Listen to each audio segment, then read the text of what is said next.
for some more Genshin Impact.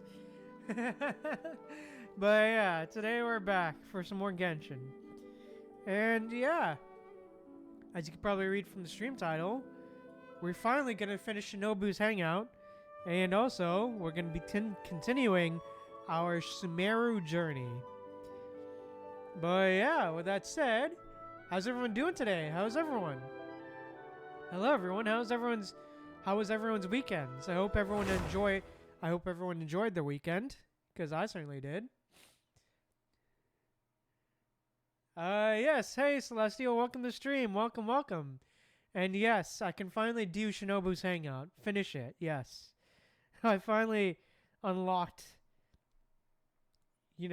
unblocked the person that prevented me from doing Shinobu's Hangout. Good, I'm glad you enjoyed your weekend, Celestial. But yeah. Oh, nice. Another key, nice. But yeah, I finally unblocked the thing that was blocking me from doing Shinobu's Hangout. Yep. Apparently, from what I understand, I only had to complete the first part of the Tara Tales or whatever from Inazuma Quest. And such, I literally had to go all the way until I placed the beacons, but yeah. With that said, let's clean up these posters.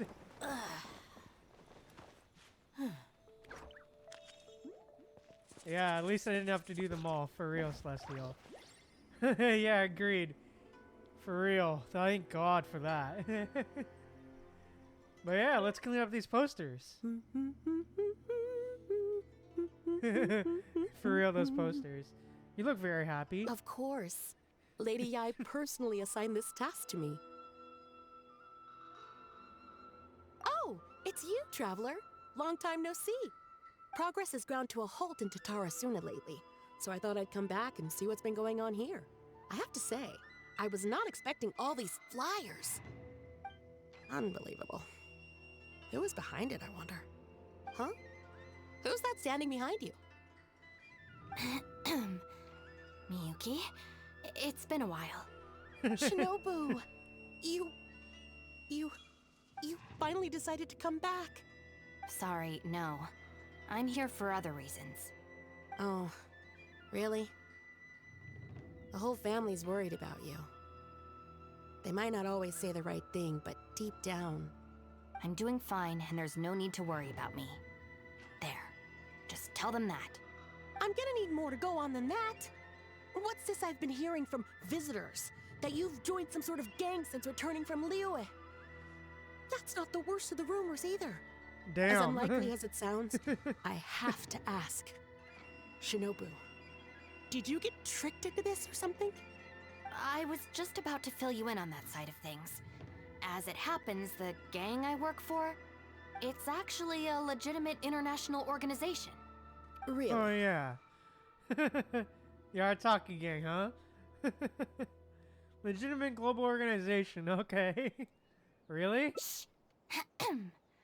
Our organization brings together the brightest talents from all over the world, including this traveler, for instance. A prominent figure in both Mondstadt and Liyue who has recently joined us as our chief advisor. Nice to re-meet you. Wait! Lady Yai did mention something about a world-renowned traveler. So, that's you? The pleasure is all mine. That's right. A large part of the reason I traveled all the way to Liyue was for the opportunity to build contacts with these prominent individuals. I see. For real. Well, that makes sense. So what is the name of this organization? For real. Quite a tall tale for real, Celestial. What a lie. The Arataki gang. Huh. The Arataki gang? Oh, I feel boy. like I've heard that name somewhere before. Wait. That's the name on these flyers. Bro, that flyer is hilarious. I can explain. That was all due to a marketing campaign gone wrong. We came to the shrine today to clear up the misunderstanding. Our organization is relatively new to Inazuma, and one recurring issue we've had is people misinterpreting what we're about.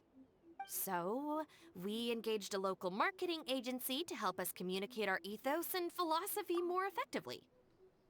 Yeah, definitely not the best lad to make for real, Celestial. But yeah, but yeah, that poster is really funny looking. Very good depiction of Ito. Unfortunately, something must have gotten misunderstood along the way because the results were quite a disaster. Although, the fault lies overwhelmingly with our partner agency in this case, as a responsible organization, we think we should be the ones to apologize and deal with the fallout. So, yeah, we can deal with this, and you can go ahead and get back to the shrine. No way. This task was assigned to me by Lady Yai herself. Look, we can clean up together, can't we? Besides, I also want to hear all about this Arataki gang. Yeah, honestly agreed. Yeah. Despite how funny Ito is, probably isn't the best leader. It's like she predicted my every move. Alright, fine. The flyers aren't particularly sticky. If we soften them up with water or loosen them up with wind, they'll probably peel right off. Hey, okay. Animo or Hydro. Great. Yay. Alright, time to have... Oh, wait, no. I have Animo. What am I doing? I have Animo. I have Kazuha. Yeah, I'm glad... Yeah, definitely. Yeah, for real. Agreed, Celestial. Stick it to the man. Join the Arataki gang. Bruh. How do I put this? The artistic style of your marketing material is very... It's largely inspired by the abstract style, which is very popular in Mondstadt right now, and also incorporates elements from Liyue's inkwash paintings. Bruh. Yeah, Kazuha's Animo, yeah. Thanks, Celestial. God damn it. Bruh. Bro, why do I forget that Kazuha's Animo?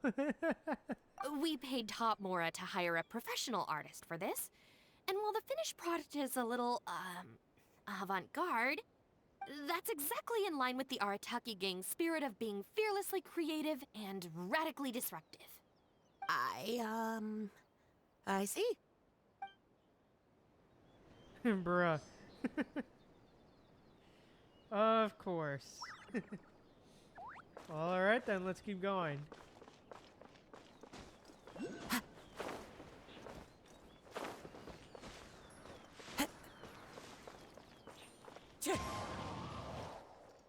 There we go. Arataki Hey. numero uno Ito. Ousting his foes like a sumo supremo.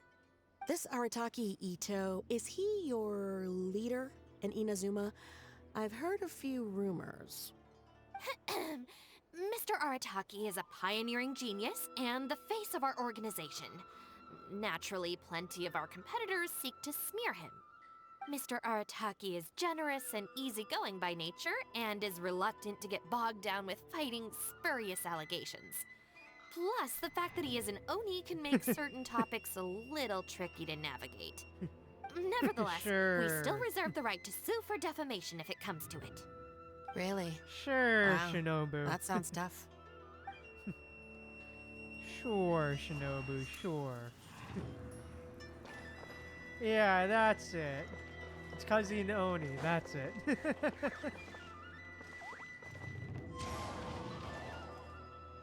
The Arataki gang is filled with folks who talk the talk and walk the walk. It looks like there are some members mentioned on the back. Mamoru, Genta, Akira... Hold on. If your organization has so many members, how come you and the chief advisor had to come and apologize in person? Well, First and foremost, we wanted to convey our most heartfelt apologies to the shrine and to Lady Guji. Secondly, Sure. the other members are dealing with more pressing issues. Right now, they're in talks with our external marketing team about this incident. Mamoru and the Sure. others have, far greater legal expertise and negotiating skills than I do, so they had to be the ones attending the talks. Wow. The Arataki gang managed to find staff even more qualified than you. Now that's impressive. All right. I think this area is looking good now. Let's head down the mountain. Oh, alright. Oh? Mama, what are you doing here? Shinobu, we're so sorry! We've come to our senses now. We can't let you face the shrine alone. Even though we're still a little scared. Actually, I'm feeling a little weak in the knees. Bruh. Hang in there, Akira. We gotta do this. We have to go and apologize to her in person. For real, Celestial, for real. Bruh. Oh, great timing. Great timing. Oh, this is not gonna go over well. Huh.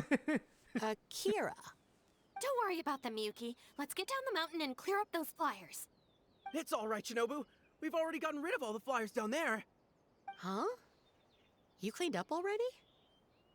But I thought Shinobu and the Traveler were the only ones who came. We came here as quickly as we could after we finished apologizing in the city. After all, this was all our fault. Mamoru, Genta, and I were the ones who came up with the idea of the boss designing his own flyers, and we were the ones who put them up all over town and got arrested for it. So, it just seems wrong to make Shinobu Rip. face that God woman at the damn it. shrine all by herself. Mamoru and Genta? Arrested? The flyers were designed by the boss? Rip. Rip, Shinobu. Busted. What the heck is going on here, Shinobu? Does this mean that the rumors I heard are... Yeah, well then, True? for real. Yes. Most of them, anyway. So, what happened? Did you get tricked into joining them? If the rest of the family hears about this, oh, goodness gracious. No. I joined of my own free will. It's not as spectacular as I was making it out to be. But I'm happy with what I'm doing. Go ahead and tell the family if you want. Tell them everything. I don't think being a member of the Arataki gang is anything to feel ashamed about. Even if you drag me back kicking and screaming, you know I'll only find a way to escape again. Uh-oh. I have a feeling we've messed up again. Is she going to turn Shinobu in? Hey, we're the ones who messed up the shrine. Shinobu had nothing to do with it. Where's that other Hey, lady? for real. Let's Bring go, her out. Shinobu. Go on. She'll confirm it was all our fault. Hey, they are real ones, bro. Let's go. I'm at a loss They for the words, real Shinobu. ones. I really am. All right, all right. I promise I won't tell anyone at home. Don't worry. What? You're not a little kid anymore. And you're more widely traveled and have met more people than any of us. At the end of the day, it's your choice what you decide to do. And I have to say, the rumors do unnerve me a little bit, but... Look, they came here to support you. Despite obviously being terrified of Lady Yai.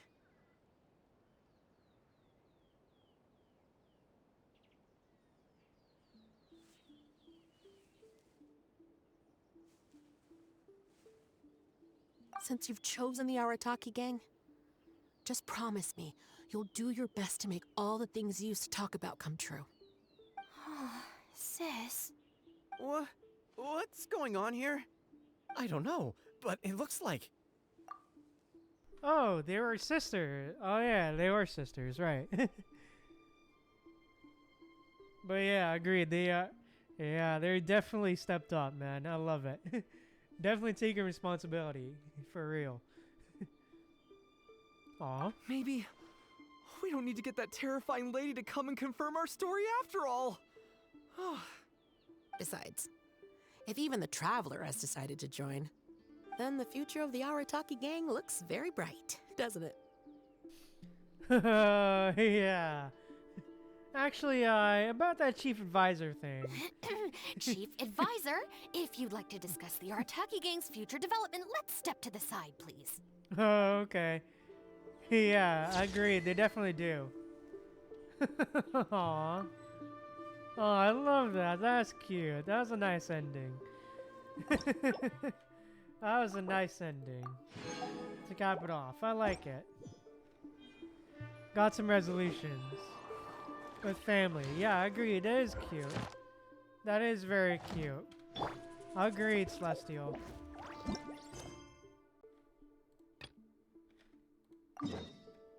But yeah, overall, man, just great stuff. I love it. Yeah, I know, right? What a way to end a hangout. That overall, Shinobu's hangout was really good. Yeah, what a way to end a hangout. But yeah, sorry about that. Wrong button. My bad. But yeah, with that said, what a hangout. What a way to end a hangout, for real. But yeah, overall, I really liked getting to know more about the art, seeing more about the Artaki gang, and, you know, getting to know Shinobu a bit more. But yeah. Yeah, I do have a strong case on the Mondays, for real, Celestial. But yeah, overall, man, just great stuff. But yeah, I think with that said, let's continue our journey with Sumeru. And Sumeru. Are you Howie? Hi. Yes, that's me. Can I help you? Great! You see, Tainari sent us here and... What? Tainari? Please, there's no need to say anything, really. Sure, I admit that the article I published last month wasn't my best work, and maybe the data didn't produce the most convincing results, but... I think you've misunderstood us. Here! This is a letter from Tainari! Oh, let me see. Ah! Ooh, what a relief. You two nearly scared the life out of me. So, you two just have some questions for me? Hey, nice, Celestial. I'm glad you got her. Nice. Well, I'm happy you got her. I hope she serves you well, Celestial. Seems even Tainari acknowledges my innate ability for procuring information. So, what is it you two would like to know? We want to meet with Lesser Lord Kusanali. Do you know a way we can do that? You mean you want to meet the Dendro Archon herself? This isn't exactly my area of expertise, but let me see what I can find in the Akasha. Nice, Celestial. Sorry, the Akasha didn't respond to my query. What? You too? But what about your abilities for getting information and all that? Paimon was sure you'd be able to access more info than we did. Damn, nobody knows how to do the Dendro Archon, this isn't huh? my area of expertise. I am but a lowly researcher, so the Akasha doesn't see a need for me to know more about the Dendro Archon. All I know is that ever since Lesser Lord Kusanali returned to Sumeru, she's never left the Sanctuary of Surasthana or made a public appearance. Huh. Didn't expect her to be such a mysterious figure. Huh. The Dendro Archon is somewhat of a recluse. Perhaps she just doesn't want to entertain visitors, which would explain the lack of information in the Akasha. But then what can we do? No need to worry just yet. I'm only hypothesizing here. You could certainly try asking around and see if anyone else has ideas. And besides, you two should consider the bright side of things. Not being able to see Lesser Lord Kusanali may not be a bad thing. In this world, there will always be information you cannot obtain from the Akasha and things you can never accomplish. Knowing when to yield is a form of wisdom. Take me, for example. Can't exactly afford It's a that, miracle to be if fair. my brain cells can spit out one paper every 3 years. But Tainari? That guy can publish 3 papers in just a single year. Okay. Thanks for your advice. Yeah, thanks, buddy, for the unhelpful advice. Don't mention it. If you two ever want information about things like who's been promoted within the academia or relations between the 6 great sages, come find me. So by area of expertise, you mean this kind of stuff? Hey, come on. This is a survival skill at the academia. Oh, Paimon's expectations were pretty low, but this is so low it's like digging holes in the dirt. So what do we do now? Even if we want to talk to someone, we don't know anybody here. Damn. No, there's still one other person we know. Huh? Like who? Ad Astra Abyssosk. Oh, Catherine! Catherine! The Adventurers Guild has its own intel network. Let's hurry and find her. Hey, Catherine! Hey, well then. Guess it's time to see Catherine.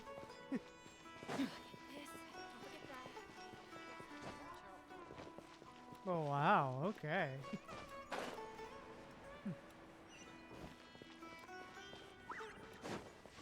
But first, let's get this real quick. There we go. Just a waypoint.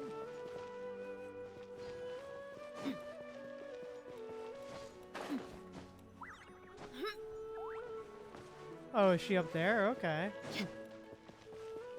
Alright, time to pay a visit to the Catherine clone. Hello, Catherine clone. Ad Astra Abyssosk. Hello, Traveler and Paimon. Catherine, we need your help with something. Understood. The Adventurers Guild is always ready to serve you. With what do you require assistance? We want to meet with Lesser Lord Kusanali. Do you know a way we can do that? You two wish to meet with Sumeru's Archon. Understood. Please wait. Okay.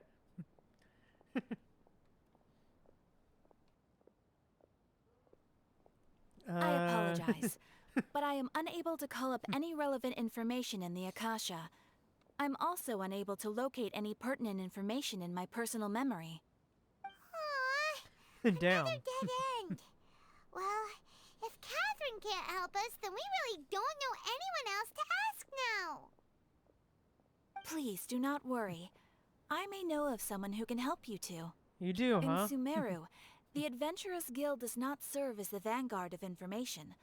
Rather, there are numerous active mercenary groups collectively known as the Eremites. They take on various contracts and work all across Sumeru, so they naturally accrue intelligence. An Eremite brigade called the Eremites, huh? Corps of 30 is in charge of Sumeru City's defenses. Not only are they the oldest brigade, but they are responsible for managing and coordinating the affairs of all other mercenary brigades. Corps Okay. of 30? What a weird name. Supposedly, they are named as such because their ranks numbered 30 at their inception. Asfand, an advisor with the Corps of 30, maintains good relations with the Adventurers Guild. Though he's already retired, he and his words carry great weight within mercenary circles. If you'd like to get in contact with him, you can find him at the Corps of 30's headquarters, the Citadel of Rexar. Okay. Thanks a bunch, Catherine. You're welcome. I wish you two the best of luck. We look forward to your exploits in Sumeru. Alright, off to the Citadel of Rexar we go! Well, okay then.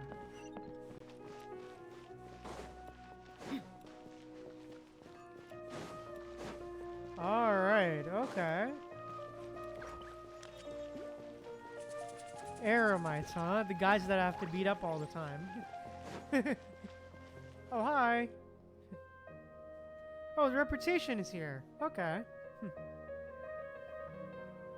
Welcome. The Adventurers Guild told me to expect you two. It's nice to meet you, Asfand. We'd like to ask you about something.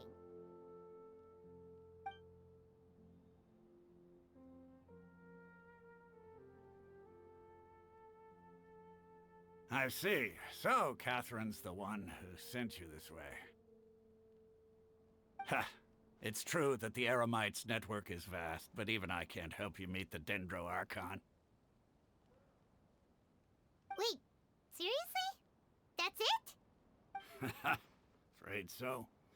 The Eremites aren't terribly religious, so we don't know much about divinities. As far as the Akasha goes, we can access even less than you. We originally Damn. came from the desert. The gods there died off long ago. Since those days, we've used our own two hands to carve out a living. We don't beg gods for their aid.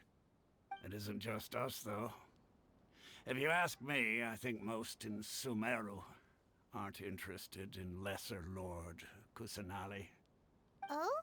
Why's that? Just take the Academia, for example. They're the ones who truly rule Sumeru. Although they believe in gods, most of them only care for the late Greater Lord Rugadavada. In their eyes, she was the one who founded Sumeru and gifted us with the Akasha.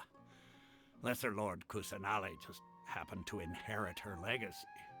Because of the Academia's influence, most citizens are more familiar with Greater Lord Rugadavada and hold her in greater esteem.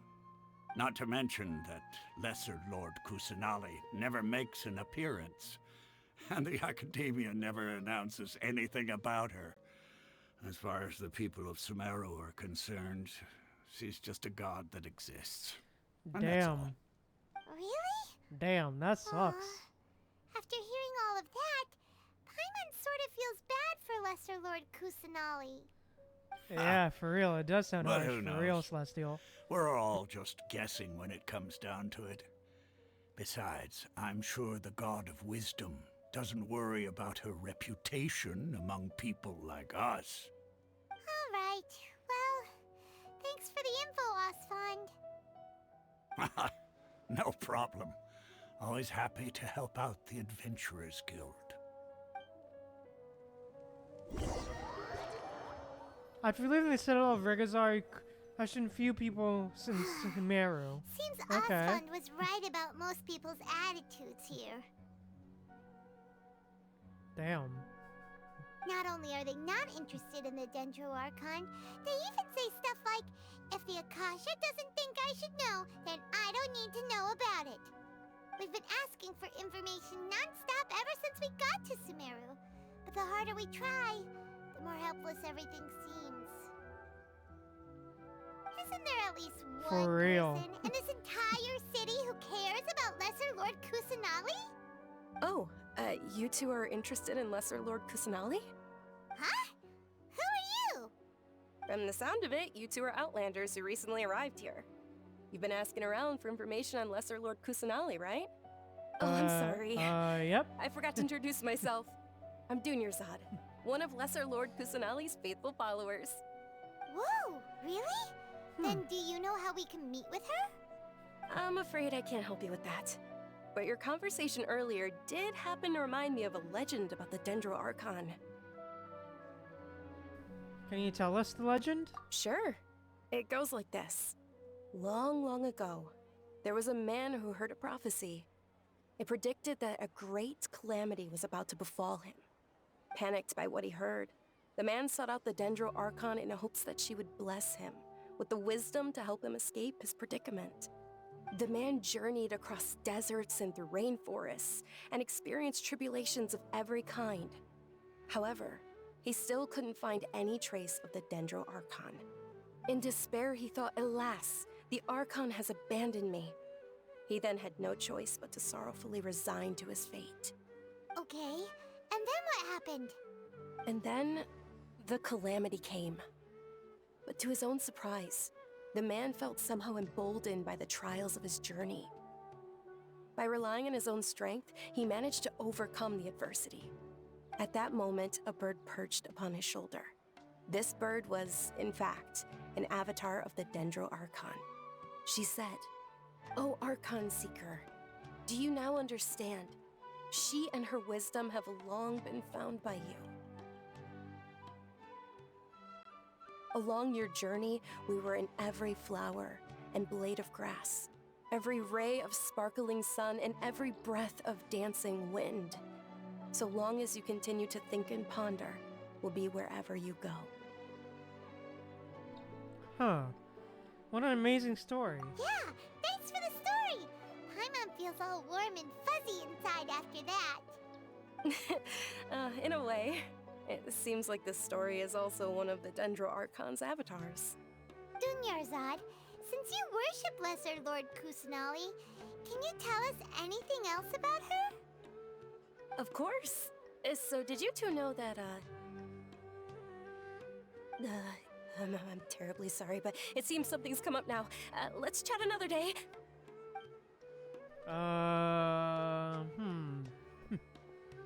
What's that all about? Wait! What the heck just happened? What was that all about? I think it has something to do with those people over there. It looks like they're searching for someone.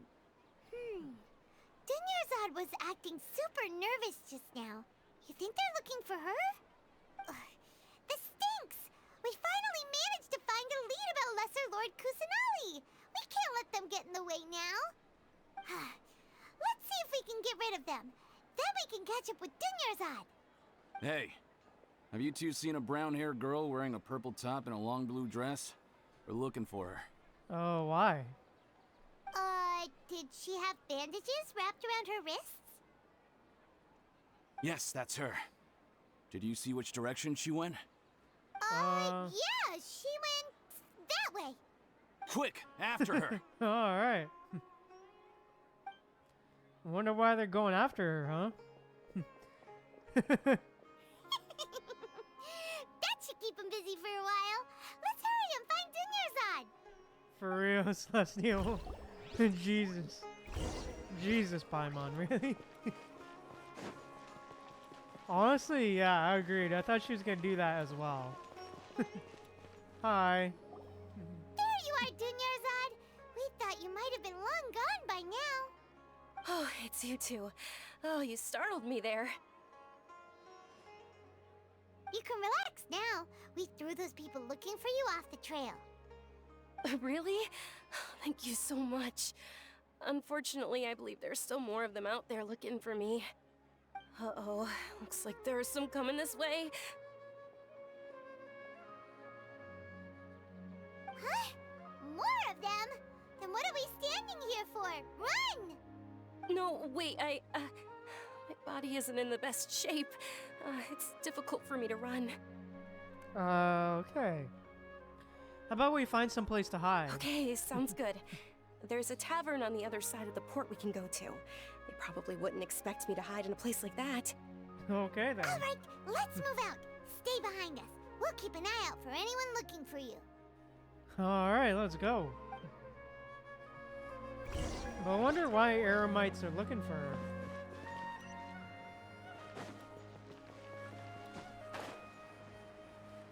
I do wonder why Eremites are looking for her.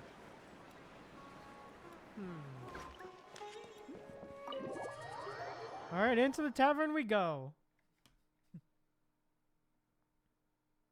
Curious.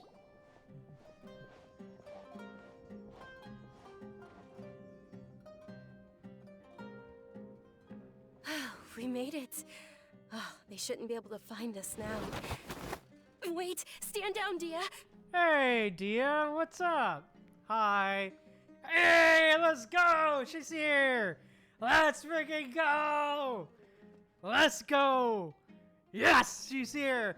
Let's go! Yep, that's my girl. Let's go! She's finally here. Let's go. She finally shows up. Let's freaking go! Hi. Hi, Dia. Hi. Hi, hi. Damn. Yep, finally get to meet her, Celestial. My lady, who are these two? They're travelers that Hi. I met on the street just a moment ago. They happened to notice that you were all searching for me, so they helped me hide. I see. In that case, you two should scram. There's nothing here for you. Wait a sec. Who the heck are you? And why are you shooing us away? Thank you, Celestial. I'm Miss Dunyarzad's bodyguard, here to see that she returns home safe and sound. Thanks, Celestial.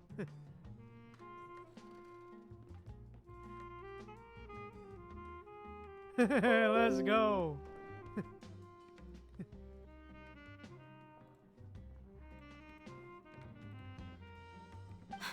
My lady, let's get going. You've been gone for so long that your parents are worrying themselves sick. And if I refuse to go with you? It'd be easier for the both of us if you cooperated.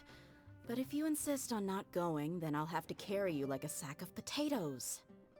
Damn. Dunyarzad already said she doesn't want to go back. Why are you still pushing her? Stay out of this. You don't understand the situation. Okay.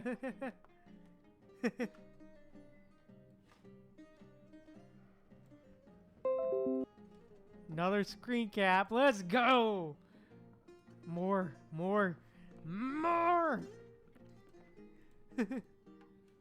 Sorry, my lady. Even though I'm your bodyguard, your parents are my employers. I have to answer to them. How much? Wait, what?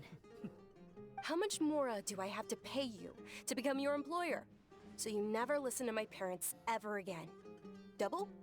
A triple? Give me some time and I'll get that much. My lady, this isn't about Mora. I don't know what you think of us Eremites, but let me say this. I like Mora, but I'll never go against my principles. Okay.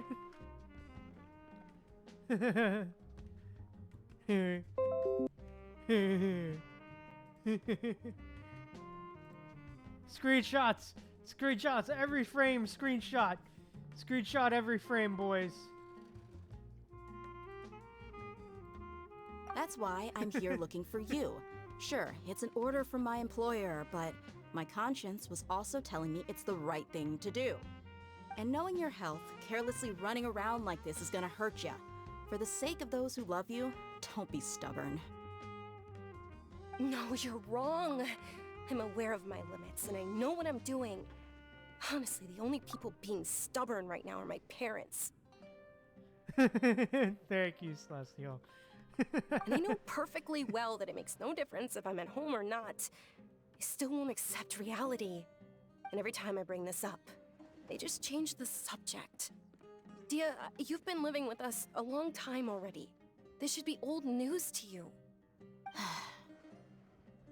Dia, I know it hasn't been easy for Mother and Father, and I'm grateful for everything they've done for me. But there's someone else in this world I'm also grateful to. Because she saved me. The love I have for her is the same I have for my parents.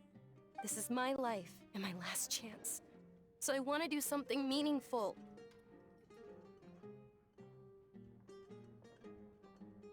My lady, are you sure what you're doing now is meaningful?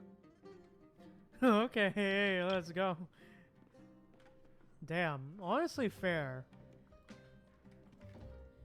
Fair enough to question.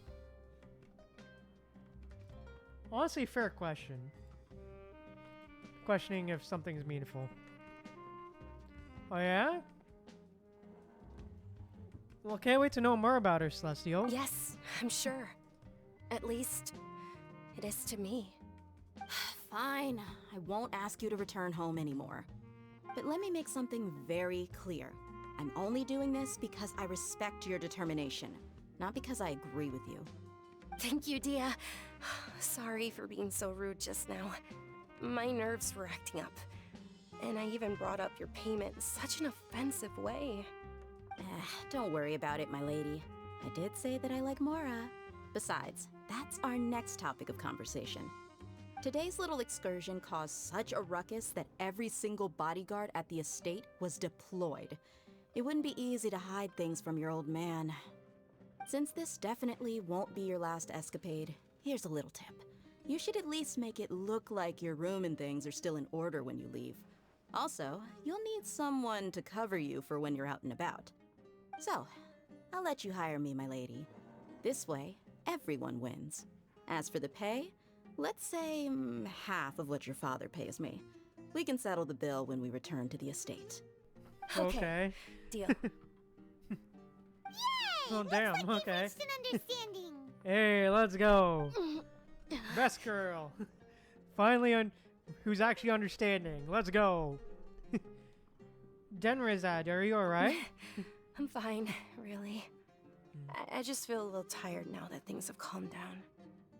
My lady, stop trying to look tough. We're already in a tavern, so let's rest up and grab some grub.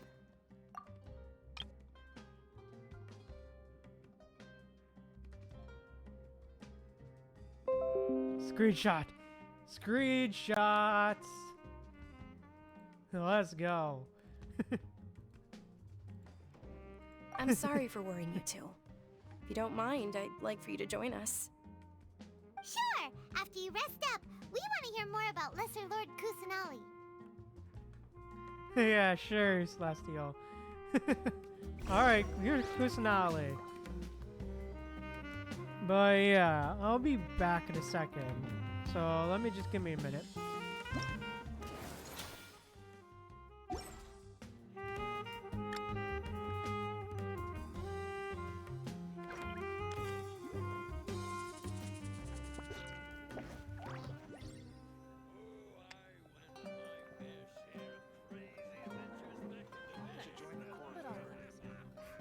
Your theory is just putting the cart before the horse. Is just tunnel visioning.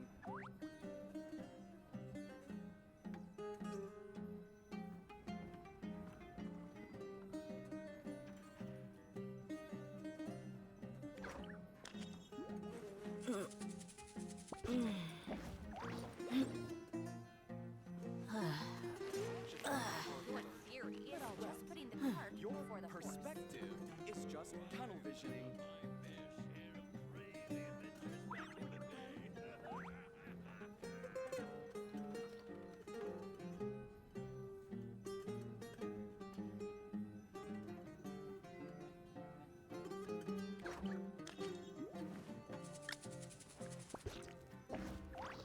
Why don't you join the core herd? Thanks, but I'll pass. Your theory is just putting the cart before the horse. Well, your perspective is just tunnel visioning.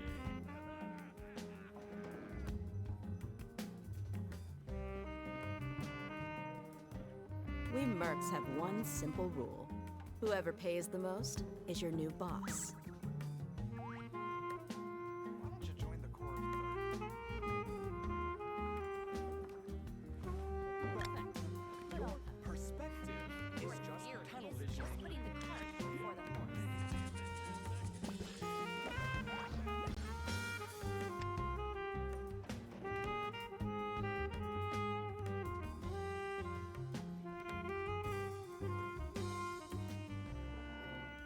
Why don't you join the core of 30? Well, your perspective is just tunnel visioning. But I'll pass.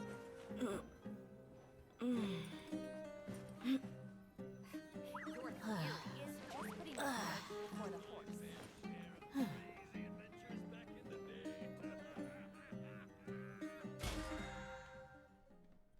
Alright, we back. We are back. So yeah, let's keep going with the story. Hi. Well, if it isn't Dia, haven't seen you in nearly half a year. Oh, Word damn. on the street is that you're a Thanks, bodyguard Lasio. for the Homayani family now. Don't you find that kind of work boring? Nah, you get used to it. How about a menu over here? You got it, huh? Isn't this little Miss Homayani herself? We don't get to serve personages like you very often. We'll be sure to prepare our very best. Thank you, sir, but there's no need. I don't have a lot of Mora on me, and I really ought to save as much as I can. But please bring these two the best food you have. They're my new friends, so I want to be a good host for them.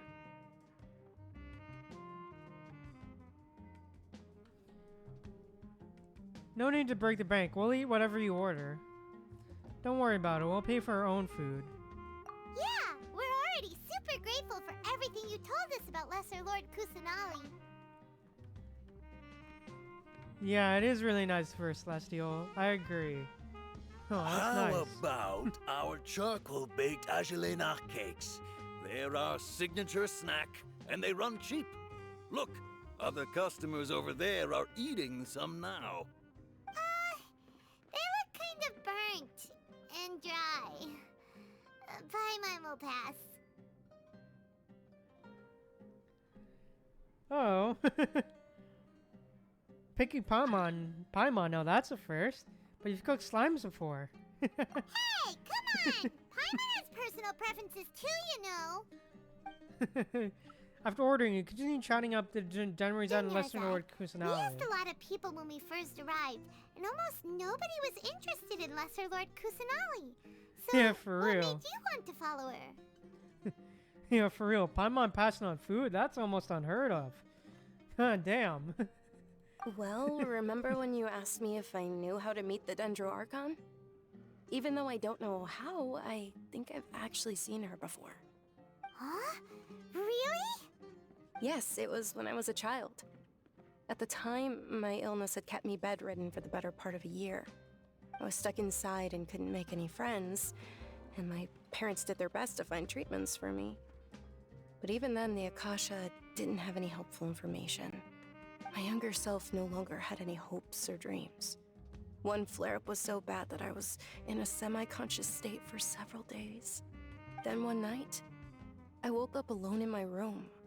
I was terrified. My body was paralyzed. Even if I cried, there was no sound. At that moment, an ethereal voice spoke in my mind. Dunyarzad, don't be scared. You don't have to cry. Dunyarzad, don't be scared. You don't have to cry. Aww, that looks so nice. Who are you? How do you know my name? Yo, wow. Damn.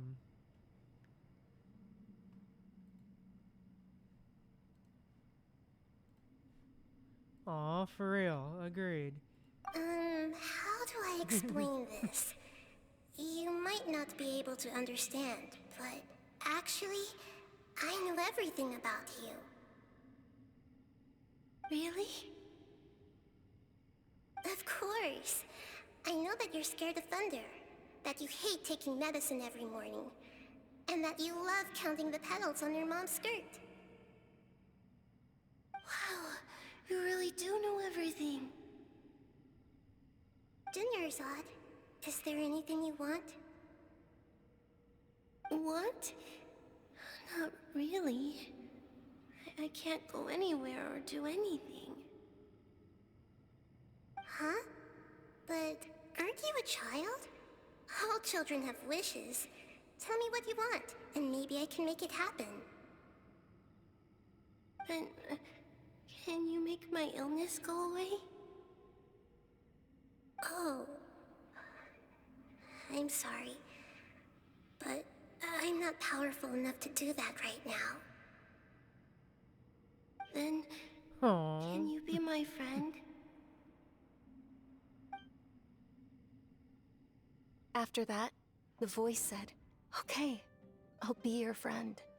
Although my body was suffering during those days, that voice encouraged me and told me many wondrous things. Beyond my window was the flourishing Sumeru city. Beyond the city was a lush rainforest. And beyond that was the wall of Samiel, deserts, and all of Teyvat. Once I finally made it through that bout of illness, I couldn't hear that voice anymore. I told my mother about it, but she said that I must have been dreaming.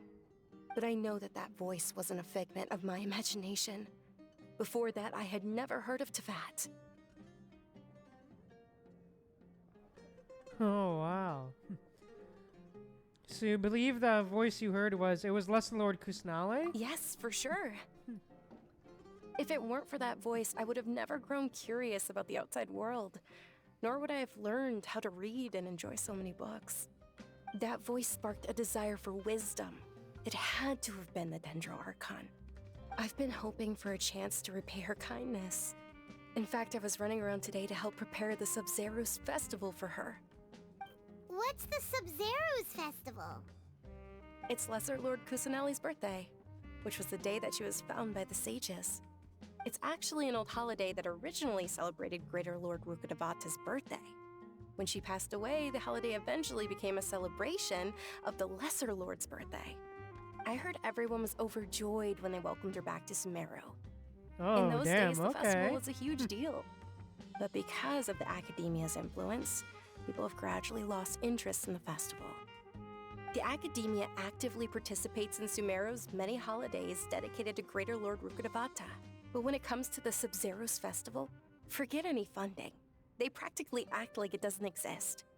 Maybe they see Lesser Lord Kusanali's birth as confirmation of Greater Lord Rukkhadevata's death, so they're reluctant to celebrate it. Aw, but that's awful. It is. It's absolutely terrible. Sure, the Greater Lord founded Sumeru, but hasn't Lesser Lord Kusanali been the one quietly protecting us for the past few hundred years? Just remember that we're still out in public. Don't get too carried away now. I know that people over by the Grand Bazaar still hold the Sub-Zero's festival to this day, but I hadn't met any of them before, so I was never able to contribute. But recently, I made a friend there who also follows Lesser Lord Kusanali. I gave her my savings because I want her to throw a wonderful festival this year. That's the least I could do for Lesser Lord Kusanali. Hold Aw. on, my lady. Does this friend happen to be Nilu? The Oh, one who sends Nilu! flowers to the estate? Hey! Yes, that's her. Hey, I saw her Nilu! leaving the other day with a nervous look on her face. It seemed like she was hiding something in her arms. Did you give her something? Yes. Initially, I didn't have much Mora prepared, so I had Nilu sell one of my skirts. I've agreed with Nilu to meet up at the Grand Bazaar today, and see how things are coming along. Dia, would you accompany me? Sure. That's quite the trip, though. I'll carry you. Bro, what? No, that would be too much, even for you. You might as well just accept the lift. If I let you walk, who knows how long it'll take us. And if anything happens to you, then I'd really never hear the end of it from your father. Can we also come along? But of course. Nilu will be thrilled to hear there are more people interested in Lesser Lord Kusanali. Hey, guess it's time to see Nilu again. Yep, time to go see Nilu again. Because technically speaking, we kind of already met Nilu, so you know. Kind of already met Nilu, so you know.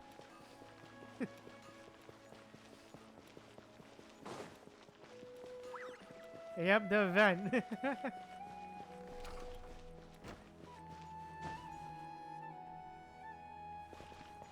Yeah, agreed. It was a good event. I agree, Celestial. It was. But yeah, time to see Nilu again.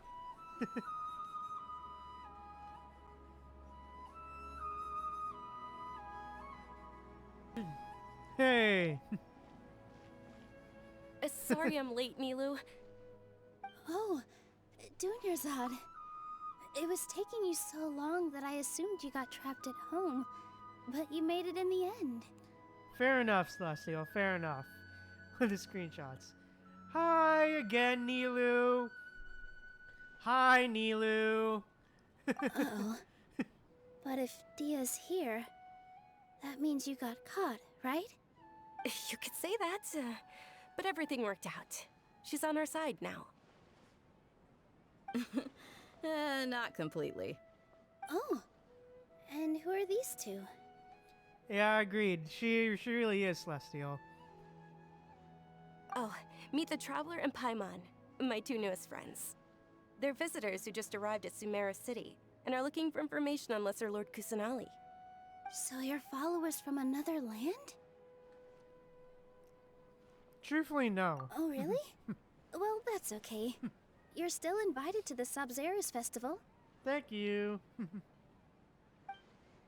By the way, Dunyarzad, we've already started decorating the Grand Bazaar.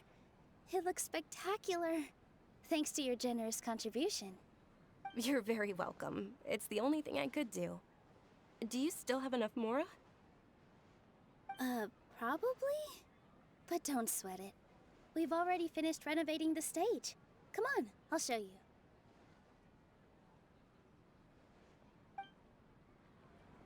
Okay, let's go.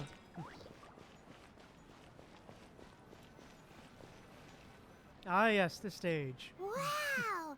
This place is amazing! Not bad. Last time I was here, the stairs were full of holes. The stairs were nothing. A little while ago, we discovered that the tree above the stage had a huge chunk of bark ready to fall off. Mr. Zubair was worried sick. We reported it to the academia many times, but they never sent anyone to deal with it. We didn't want anything bad happening, so we were going to cancel all the stage performances. Why didn't anyone come to handle it? Oh, probably because it was the theater asking. The academia looks down on performers like us. They probably think it would be best if the theater closed down completely. Damn, really? That's fucked up. Man, that's fucked up.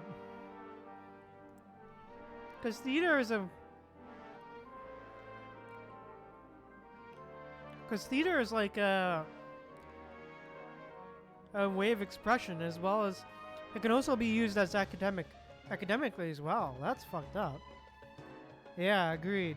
Yeah, definitely Celestial. We can't let that happen, though. Not only would everyone involved in the theater go hungry, but then we wouldn't be able to hold the Sub-Zero's festival anymore. Thank the Dendro Archon for Dunyarzad. But the more she gave us, we hired someone to patch up the tree, and we also gave the stage a much-needed makeover. The stage is going to be even prettier when it's festival time. I can't wait for you to see it. And I can't wait to see you on the stage. You've been practicing so long already. It's almost time for your dream to become reality. It's our dream. I'll do my best for the two of us. Nilu, what are you gonna be doing at the festival? She'll be dancing the dance of Sub-Zeros, the most important performance at the Sub-Zeros festival. Dunyarzad, have you told him the origin of this holiday? I only told them about the Greater Lord and Lesser Lord so far. Okay. Then I'll tell you two about how this holiday came to be. According to legend, the Sub-Zeros festival was originally the Goddess of Flowers' birthday celebration for the Greater Lord. A long, long time ago, on one of Greater Lord Rukkhadevata's birthdays, her friends threw her a celebratory banquet. Some of the gods got drunk. One started playing music, and the Greater Lord started singing, so the Goddess of Flowers began to dance. As she danced upon the grass, countless beautiful Padisaras began to bloom wherever she stepped. Those brilliant purple flowers became her dazzling stage. All the gods clamored, "Oh, if only time could stop at this very moment." Padisaurus, huh? Like the mouse. Like the little mouse we adopted. She adopted. Sounds like they had a great time. Of course they did. When people mention the gods, they always think of the Archon War. But Sumeru's gods also had happy times. Although they aren't around anymore, they're preserved in our tradition of dance. This outfit I'm wearing is apparently based on how the Goddess of Flowers looked. Though we're just tiny people compared to the Divine, we still have to do our best to make sure that the birthday girl feels loved on her special day. Nilu, you of all people will definitely be able to convey our well wishes to the Dendro Archon.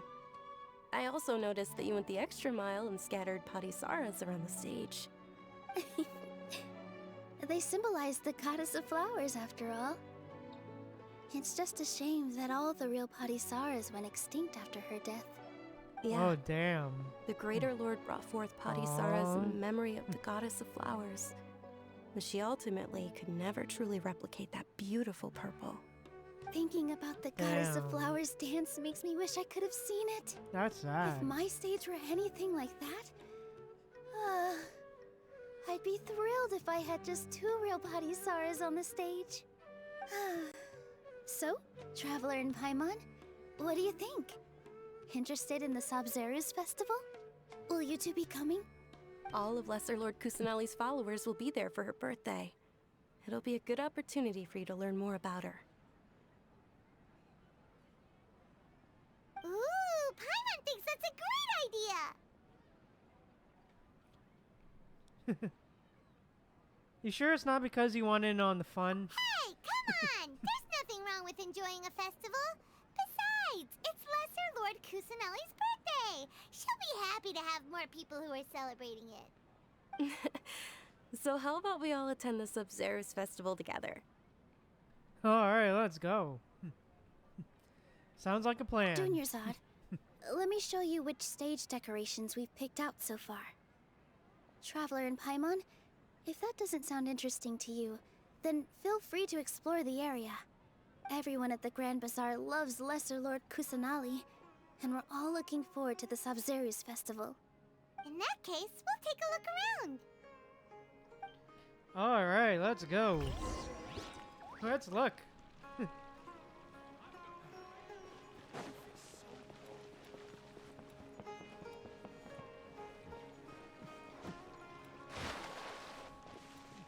Aw, hi, Swoof.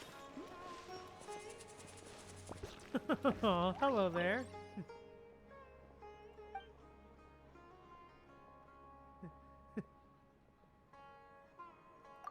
Very nice. Aww.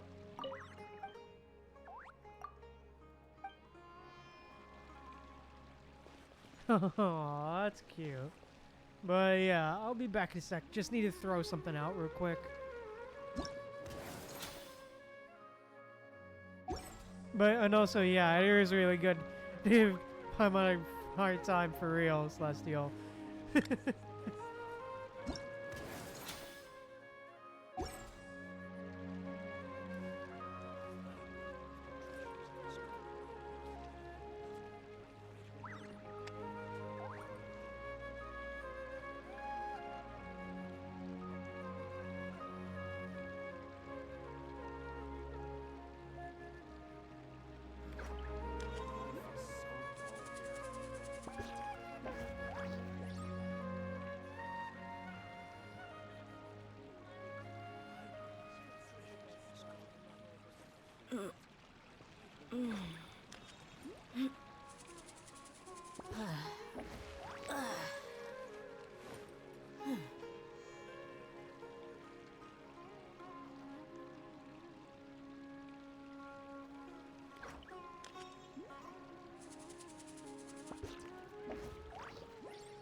The desert's a tough adversary, but at least it doesn't hide anything.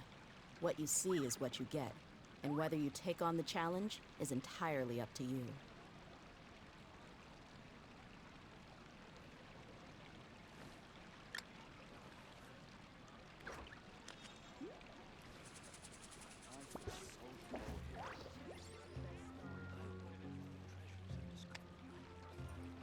Alright, we're back. Yep, we're back. Hi. Whoa! What's with your yellow hair? And why do your Thanks, clothes look so Celestial. funny? Are you an Outlander? Did you know that the Sabzeruz festival is about to happen? There'll be loads of fun things to do at the festival. The best part is when Ferris, the Knight of Flowers, passes out candy to everyone. Of course, she likes candy.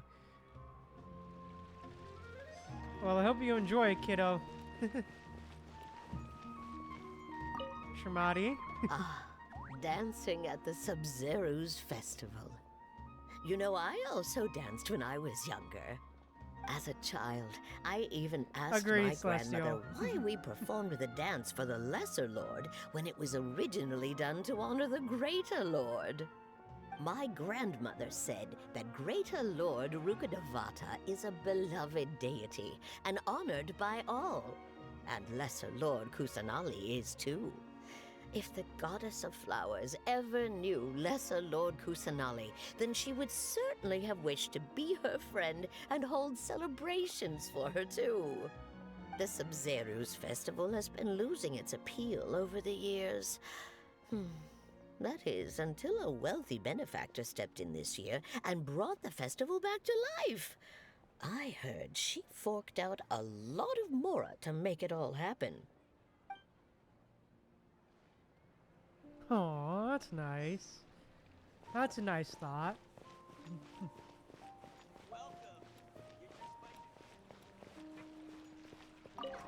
Hey, Farhad. Things are really shaping up, and there's a buzz around the festival this year. We're expecting people from all over to come by this year and buy things during the festivities. Don't be fooled into thinking that Sumeru City has the best of everything. Some festival snacks are only offered here in the Grand Bazaar. And when it comes to musicians, dancers, or singers, the Grand Bazaar's got the best of the best. Sure, those folks at the Academia might not like it, but what's a festival without song and dance?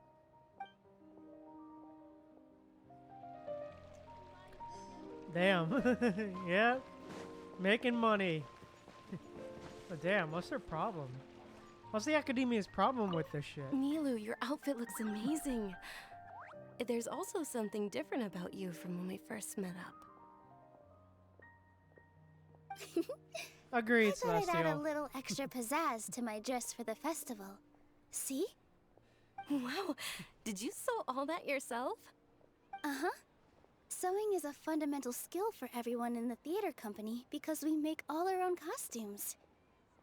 Did you know that Mr. Zubair not only can make costumes, but props too? I've noticed that you can't keep your eyes off this crown. Would you like to try it on? May I? Of course. The legends say that the goddess of flowers had beautiful horns on her head, so this crown was made to reflect that. Dunyazad, you look absolutely stunning with it on. It's like I'm looking at the goddess of flowers herself.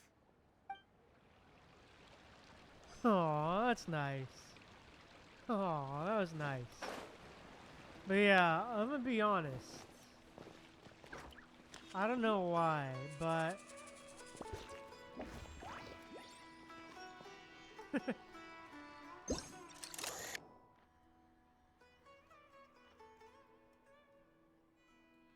Bro, really? Why can't... Can it not, like, change the perspective or something? I want to take a screenshot. Oh, wait? Yeah, I can. Never mind. Yeah, for real.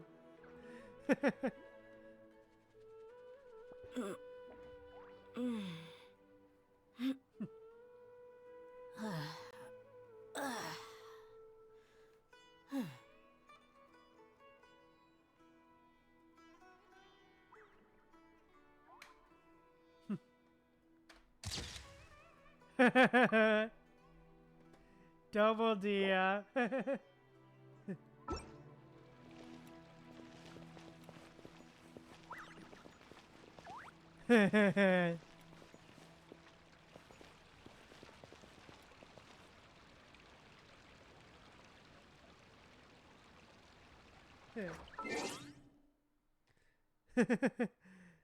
I don't know, maybe. I don't know. Maybe.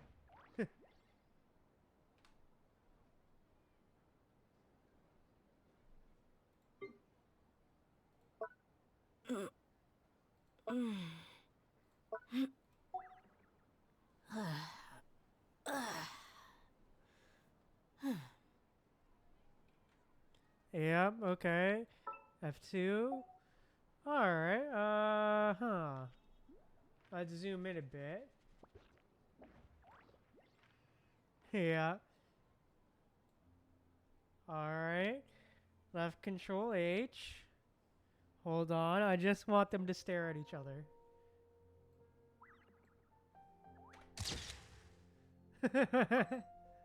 There we go. Alright, let's not fucking around. Huh. Revamping the stage for the festival couldn't have been easy, that's for sure. For real, I bet Celestial. this year's festival will be one to remember. I don't know much about the Grand Bazaar, but I do know that the residents here have a penchant for song and dance. Two things that the Academia doesn't particularly approve of. Yeah. I don't know why, but I have a feeling something bad's gonna happen. I don't know why. I'm getting the feeling that something bad might happen during the festival. Oh, and the perfume sold around here is a lot better than what you'll find elsewhere. The fragrances are longer lasting and they're gentler on your skin and... I mean, that's what I've heard at least. Oh, okay. Hey!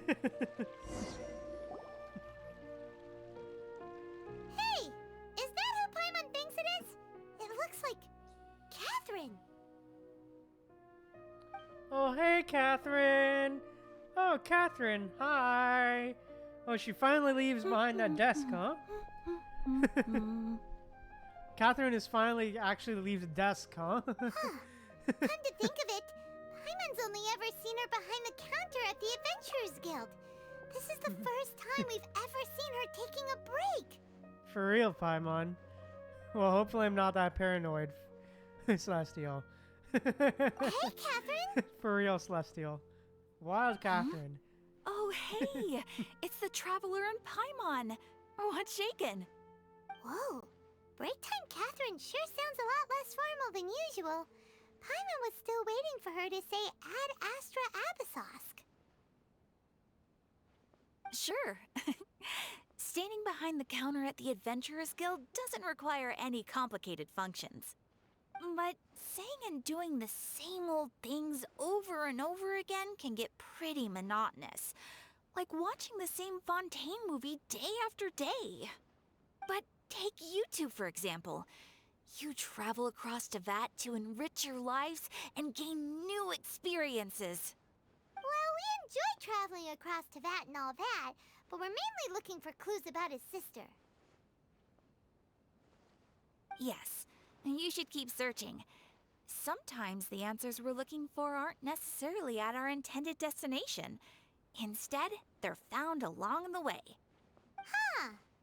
Haven't we heard someone say something pretty similar recently?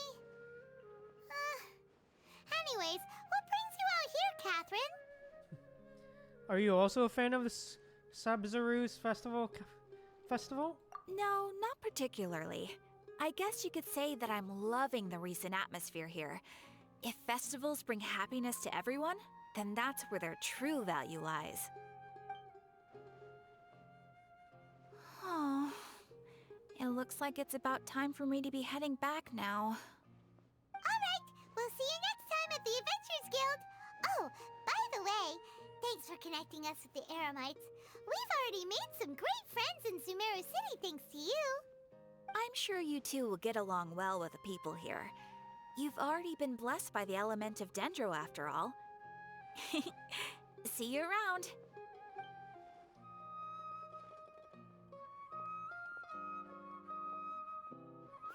Bye. There's something really different about Catherine today. Yeah. Hey, Traveler. Paimon. Hi. Oh, hey, Dia. What's going on? I've got something to tell ya. My lady knows you're looking for ways to meet Lesser Lord Kusanali, and she's been trying to come up with a way to help you. Well, I have an idea that might help. Are you serious? We'd love that! It might not necessarily pan out, so don't get your hopes up too much. I'll need to take you two somewhere and ask someone some questions.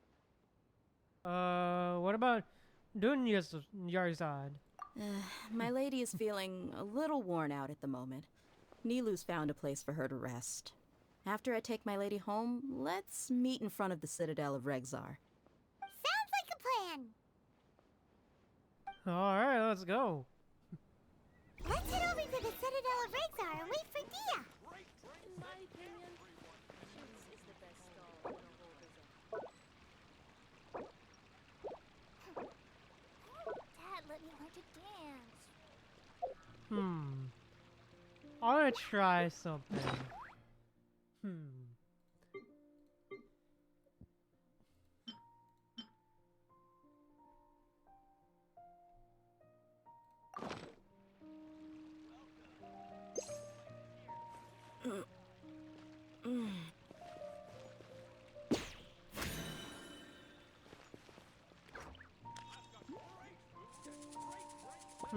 Is it possible? Is it possible? Dad let me learn to dance. Can I really not capture this thing?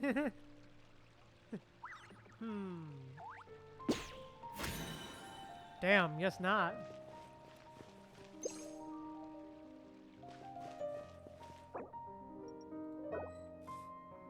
Damn.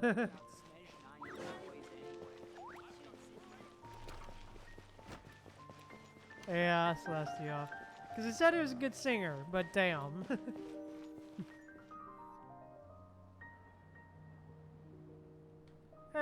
hello. Sorry, I'm late.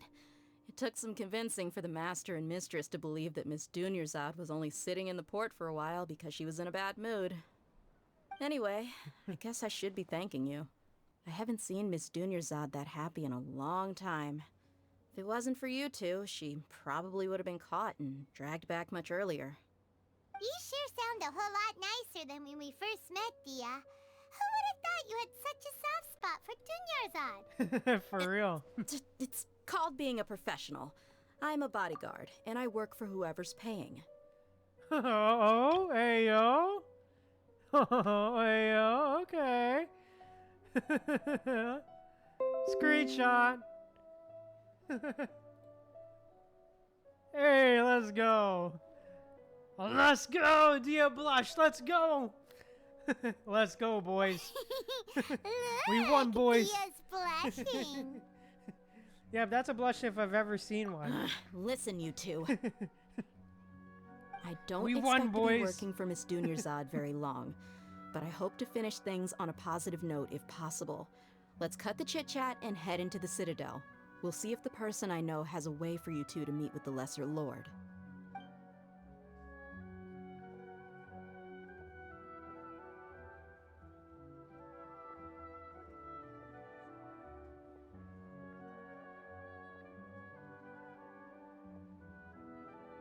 Oh, hey, Chief. Ha, Dia! What are you doing here? And well, didn't expect to see you three together. I take it you all know each other already? We met this morning after the Adventurers Guild pointed us to Osfon for more info. No kidding. Huh. So, where's Ruksha? I thought I'd help these two out by asking about the theft. Anything you can tell him? Rukshaw's gone over to the Academia. The Grand Sage recently ordered Sumeru City to begin bolstering its defenses, so people from all over have been called back to the city. Since you've already mentioned the theft, I suppose I might as well tell him what we know. Appreciate it, Chief. Theft, huh? Theft?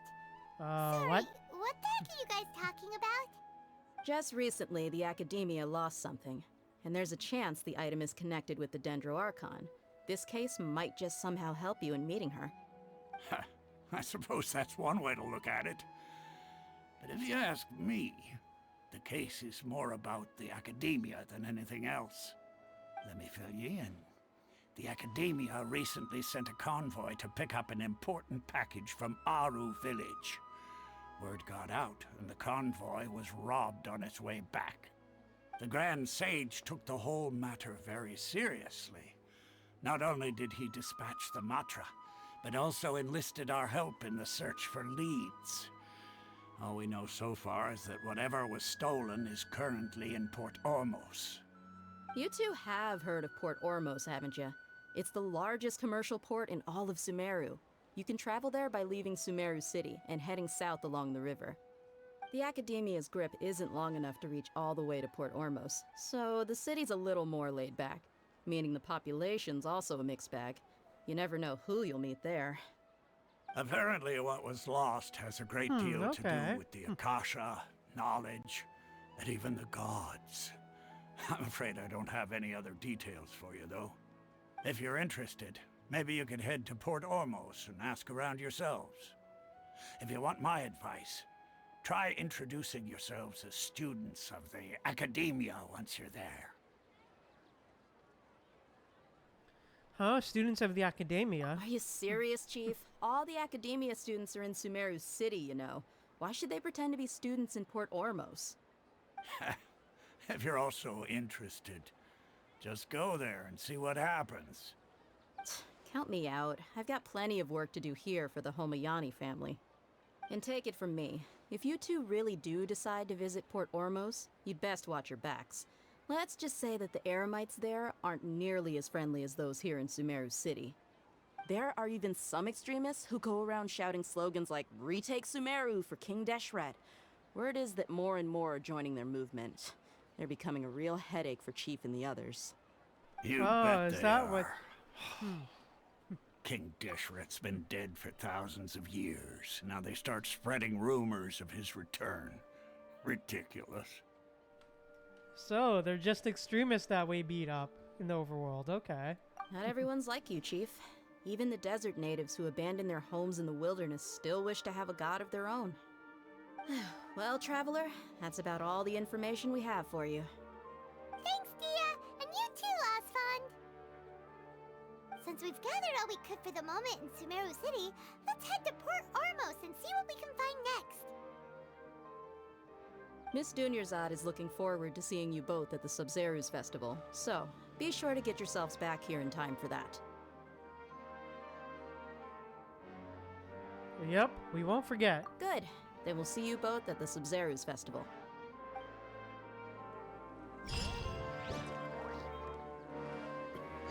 Alright, let's go. To the port. Oh, it's all the way down there. Okay. Yep. Catchy music. Alright then. Time to glide on over.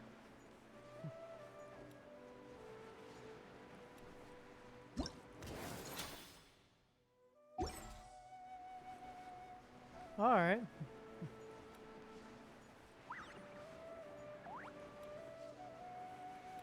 Alright, time for glide. Oh yeah? Oh, nice. I can just...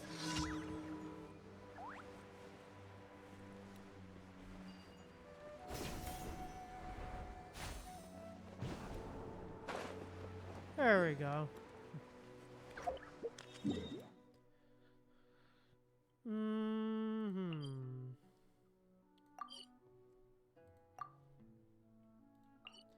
Let's get the waypoint.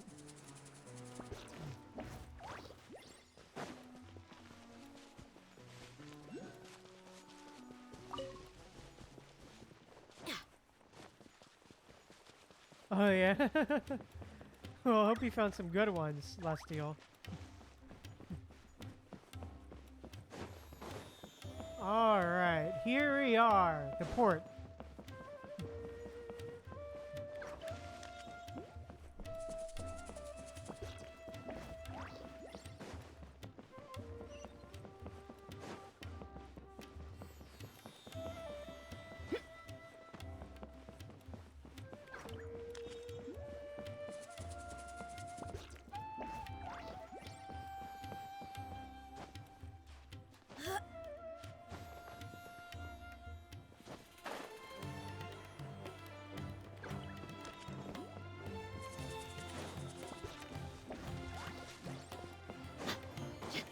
Oh, do I have to go this way? Oh, alright.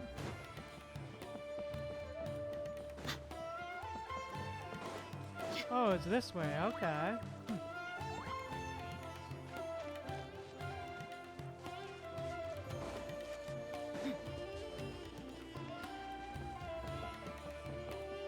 Let's not do that right now. Let me just get this waypoint. There we go. Alright. Here we are.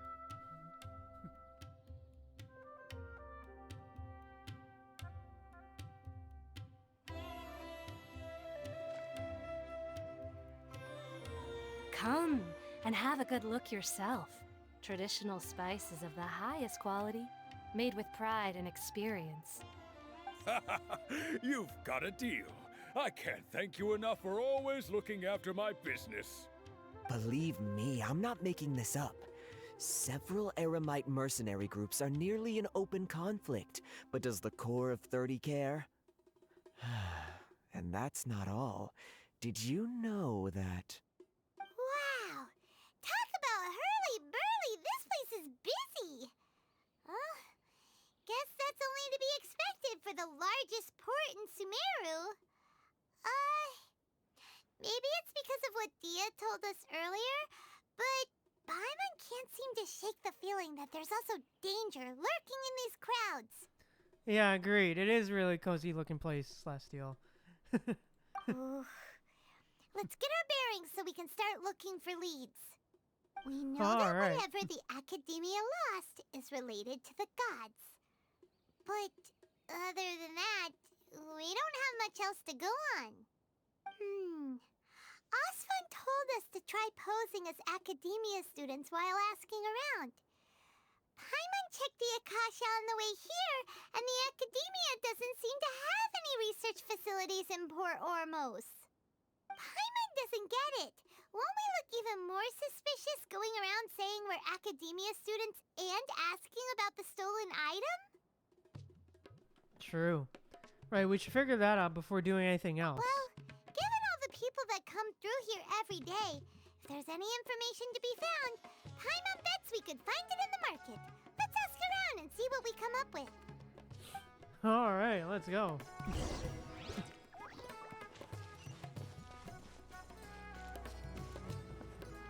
Hi. Welcome. Welcome. How can I help you two? Hi there. We would like to ask you a question. Do students from the Academia ever come to Port Ormos? Of course. Especially around this time of year. Students from Sumeru City that are about to graduate often come to Port Ormos to cut loose a little. Many people often talk about how hard it is to get accepted into the Academia, let alone graduate. But those who finish their studies and go on to become full-time researchers at the Academia have it even harder. Sure, we may not be Sumeru City, but Port Ormos offers beautiful scenery and a stress-free environment. Some even say it's good luck to come to Port Ormos, so students and researchers come flocking here when things get to be too much at the Academia. Ah, you see over there? Those are students from the Academia. They look pretty serious. They've been looking worried and miserable ever since they got here a few days ago. If you ask me, the life of a merchant is better. So long as the Akasha teaches us what we need, then life is good. Those students seem to be discussing something. Let's see if we can listen in. Alright. Eavesdrop. It's no good. I've tried asking around, but I haven't been able to learn anything useful. Not to mention that a bunch of scary-looking Eremite mercenaries have been posted along the streets now. There's been a lot of fighting between the different Eremite factions in Port Ormos. If we choose to move on our own, then it would be wise to steer clear of them. Especially the group that's constantly shouting some stuff about King Deshret and some resurrection. I've even heard that the Citadel of Regzar is starting to get fed up with them. What was that group called again? Ein something or other? They're called Ein El Akhmar. Today, I heard that the thing we're after might be in their possession at the moment. Wait, come again? Yeah, I agree. There does seem to be a lot of dependence on that technology, for real, Celestial. Don't you see? Many of the Eremites in Port Ormos deal with trading this kind of thing. They're usually pretty wary of outsiders, but not so with students of the Academia. It's because the kind of goods that students are looking for aren't the kind of goods that Eremites are after. As long as they know you're a student, then deals can be made. I've heard that Ein El Hakmar likes to set up shop at the Jafar Tavern. Supposedly, if you're willing to part with 500,000 Mora, they'll give you info on anything. Wait, did you say 500,000? If information alone costs that much, then how could we ever afford to buy what we're looking for? I guess we might as well give up on trying to graduate this way. I wouldn't worry too much. Our field of research is very niche. Who else could possibly be after that kind of shady knowledge? I bet it's practically worthless to anyone aside from us. Well, I guess that makes sense. Then the only thing left for us now is to find a way in. Why don't we all just pool our money together and pay for the information? Whoa! Did you hear that? A niche field of research and shady knowledge? It all sounds pretty suspicious to Paimon. Is knowledge something people just buy and sell like that?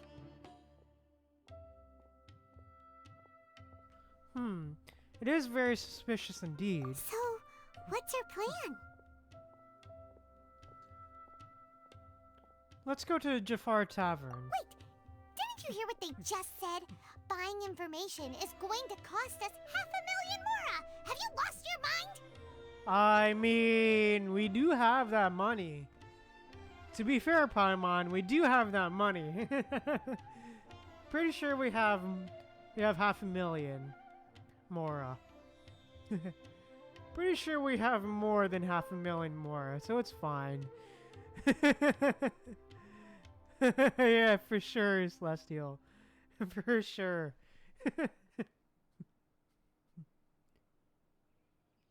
I won't let them off easy if it turns out to be a scam. Oh, all right. Paimon never thought she'd agree to parting with that kind of mora. But if you know what you're doing, then we should give it a shot. I mean, I have tons of money. To be fair, Paimon, I have tons of money. As evidenced by here. As you can see, I have over 5 milli. 5 million mora. As you can see. My people are used to the desert life. Yeah. So if I have 500,000 more, it ain't too bad. In this context, at least. But yeah. I hope that Let's one go. day they'll be able to find an oasis of their own and leave the sandstorms behind for a better life. Oh wow, must have spent a lot in upgrading, huh, Celestial?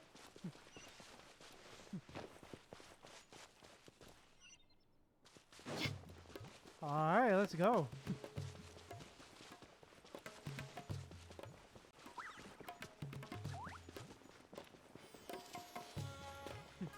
Yeah. This is the place we Here heard those we are. students talking about. Let's find a seat somewhere and... You sit down and wait for some time. Oh, you've arrived. Please take a seat. So, they think that they can go toe-to-toe with the boss? Ha! Once we reclaim the power of King Deshret, they'll be the first that the boss punishes. They're nothing to be afraid of. Our main rival now is the Caracal Battalion. They've also amassed a significant amount of more this time, so we mustn't underestimate them. How can the Caracal Battalion compete with the boss when they're nothing but a bunch of money-grubbing opportunists out for a quick mora? Yeah, with boss's fervent devotion, he'll be able to use this power to bring our god back this time. Huh. All these guys talk about is King Deshret, so they're probably the ones we're looking for. Greater Lord Ruka Devata. That traitor and her followers must not be spared. The day will come when King Deshret exacts vengeance on Sumeru, and all of them shall be punished.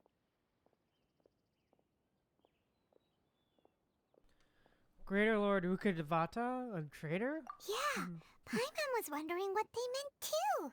We should ask about that if we get the chance later.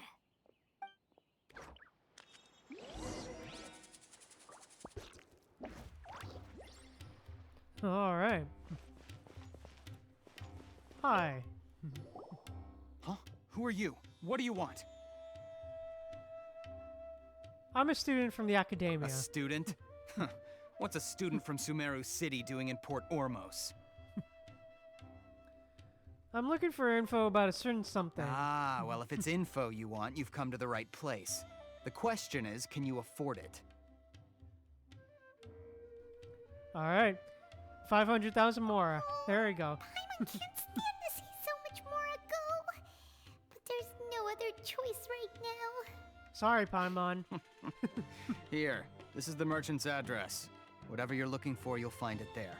Hey, let's go. Well, what are you waiting for? I have just one more question. Oh, that's right. We heard you mention King Deshret just now. We're actually interested to know more because we're archaeology students. Oh, Paimon, please don't mess this Fine. up. Since you've already handed over the Mora, I guess I can throw in a little extra info. As you can see, members of Ain al Ahmar are devout believers of King Deshret. Years ago, King Deshret founded the great desert nation that was our homeland. It was an advanced civilization, far beyond anything you'll see in present-day Sumeru. King Deshret was the rightful god of wisdom, but he was betrayed by a companion he trusted. She even stripped him of his title, God of Wisdom. So, you mean the traitor was... Greater Lord Rukkhadevata, yes. That shameless wretch destroyed King Deshret's civilization, and our ancestors were forced to flee to this land where we were made to suffer the tyranny of our enemies. Furthermore, she conspired with the Academia to cover up the truth of her actions, and create the merciful and benevolent facade for which she is now known. Ugh, just thinking about it sickens me. But the story doesn't end there, oh no. King Deshret isn't truly dead. The voice of the Oracle has been heard in the desert, prophesying his resurrection. Mark my words, our god shall return.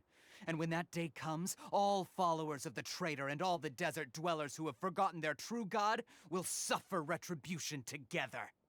If what I'm saying makes you shiver with fear, it might not be too late for you to become a believer of King Deshret.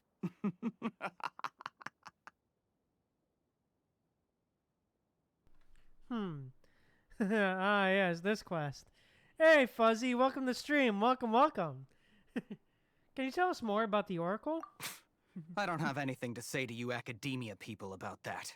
I think this conversation has reached its end. Not Oh, just damn. yet.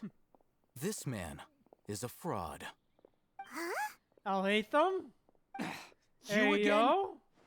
Deranged Academia lunatic. Yes. Oh, yo, it's me again. Al-Haytham? I already warned you that if you weren't willing to sit and discuss things with me, I'd take measures to make things uncomfortable for you. Oh, hey, yo, okay. Hey, Al-Haytham. It's been pretty good, Fuzzy. Been pretty good so far. I'm enjoying it so far. Yeah. Also, I'm definitely be clipping. I don't know if you guys either want to clip my reaction. Also, feel free to clip my. Just saying. Feel free to clip my reaction to Dia as well, if you want to. Or I can just clip it myself. Listen to me. That address he gave you is fake. Or at least, you won't find a merchant waiting for you there. This group has been boasting all around that they can provide information on a certain item as a means of luring people into their territory. Once you show up, they keep up the act until they have hard evidence that you want to purchase said item. Then they use that to squeeze you for all the more you're worth. Hey! Shut it, Al-Haytham! What are you playing at, trying to ruin our business like this, hmm? Hey, honestly, real, Fuzzy, for real. I told you the other day. I wish to discuss my terms with your boss. Ha! The boss made it perfectly clear that he won't negotiate with you. Yes, and in no uncertain terms. But that was then. It does not preclude him from changing his mind in the future. I'm warning you. Don't push us, or this could get ugly. We don't usually get rough with people from the Academia because it just complicates things. For a lunatic like you, though, we might just have to make an exception. If you're suggesting that we escalate this from a verbal exchange to a physical one, I accept. After all, even the Archons used war to negotiate the ownership of Teyvat. If, on the other hand, we can't agree on any means of negotiation at all, then I'm afraid my next course of action will sting a little more than the mere falling through of a few business deals. I will jeopardize the Eremite's reputation, which I know you value above all else. I am quite confident that if I began to take such action, your boss would willingly approach me himself. However, I fear that by then, some things will have happened that cannot be undone. Also, a word of advice. I suggest you tell your boss exactly what happened here today. Otherwise, he might blame you for not telling him in the future. What did you say? Consider this. Have I ever failed to follow through on my word in the past? This guy is really out of his mind. Okay then. If you really have a death wish, let's meet a week from today. The pier in front of the Pharos Lighthouse, 4 o'clock in the afternoon, sharp. Don't expect us to hold back. Not so fast. First, you return the 500,000 mora to them.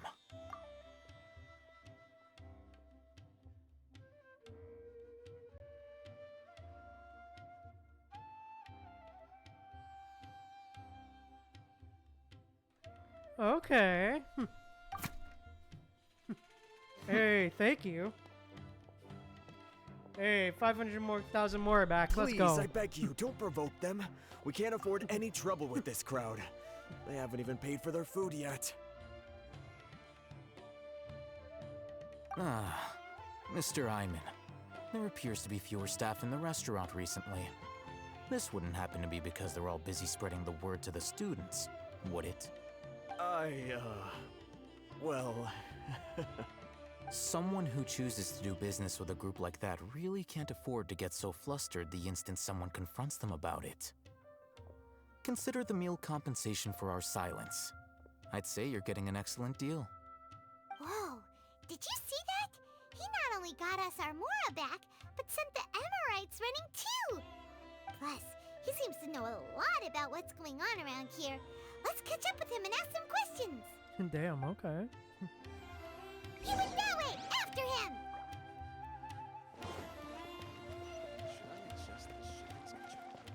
Alright, let's go. Wait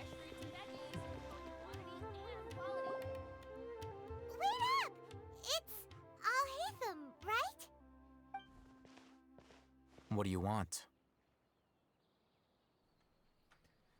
Thank you for your help back there. No need for thanks.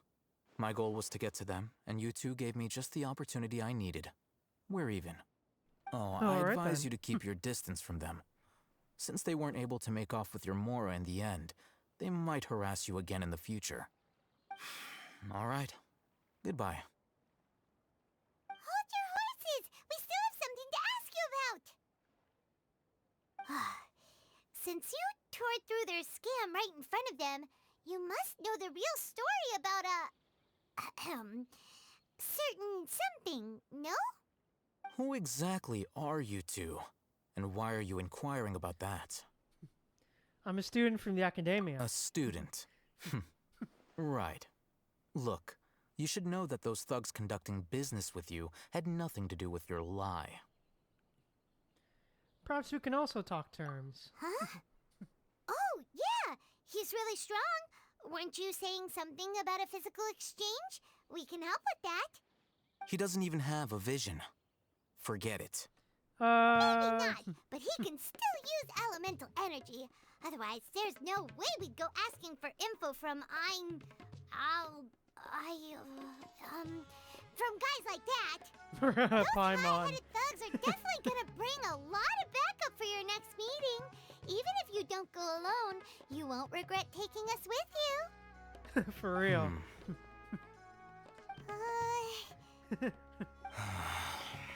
All right, I accept.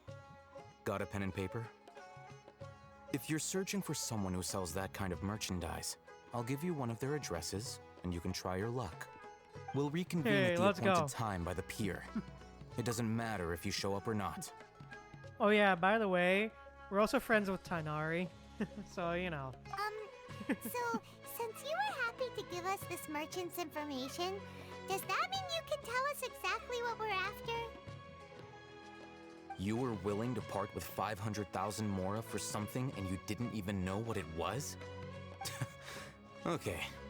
Well, if you truly are as skilled as you claim, then you can beat the answer out of them when they become hostile.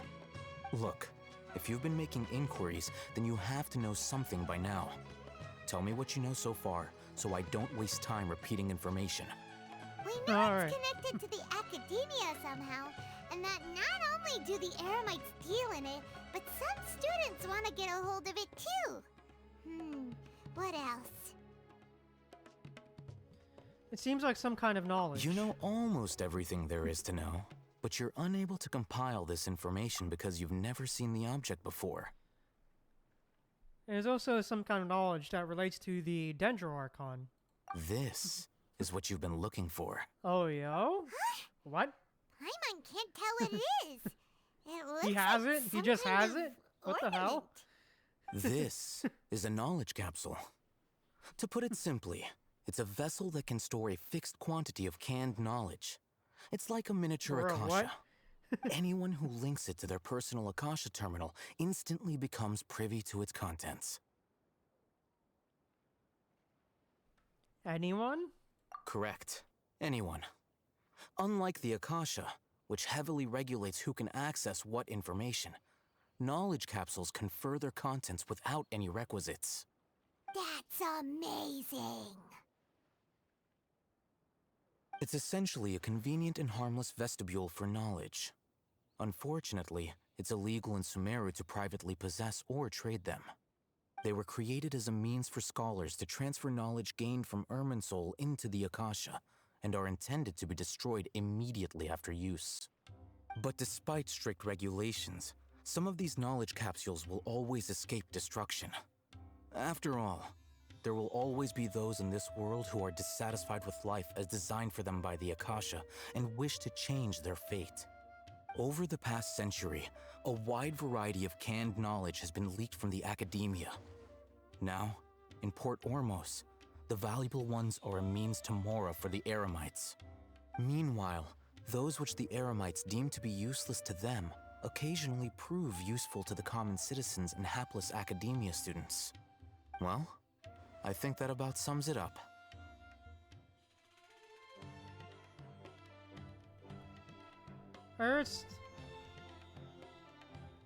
I heard that the Academia lost something recently. Oh, so that's your true objective.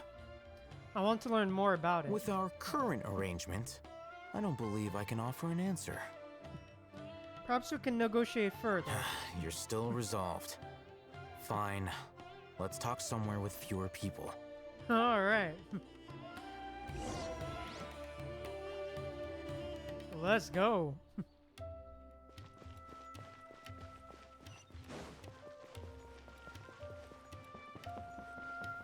Here we are. Let's continue our conversation here. If you wish to learn more about the knowledge capsule that the Academia lost, then you must help me with something. What is it? I need you to find someone named Dory, a traveling merchant. Oh, Unlike the Dory. peddlers who hawk inferior knowledge capsules, she often has quality goods in stock. Some say that as long as there is profit to be made, there is nothing she won't dare to sell. Oh, getting to meet a lot of people today, huh? Celestial? Okay. She's guarded against people from the Academia because most of her wares don't comply with Academia regulations. I think she blacklisted me. I met with her informant, but it soon became clear that they had no intention of letting me get any further. Become one of Dory's customers and earn her trust. This is my condition for further collaboration. Okay, Why do you then. want us to meet with her? Until you complete this task, you don't have question privileges. Fine. So how do we go about doing this? You two are outlanders who haven't been here for long, so Dory should view you as safe clients. I'll give you the informant's address and their contact password. Beyond the password, though, I have no way of knowing what other tricks she might have up her sleeve. You'll have to improvise. This is kind of nerve-wracking. The true challenge begins after you meet her. She has a keen nose for Mora and a shrewd eye for wares, and she only likes customers who she deems to have good taste. I'll prepare some funds for you.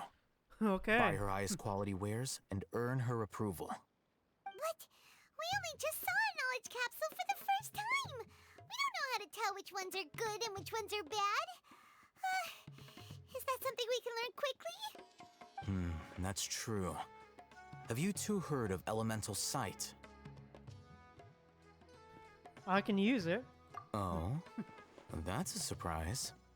Guess I'll have to hold you in higher regard.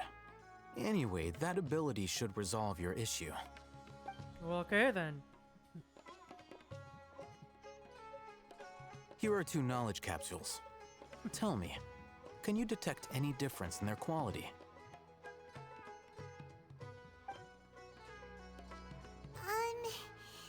They look the same to Paimon. try inspecting them with elemental sight.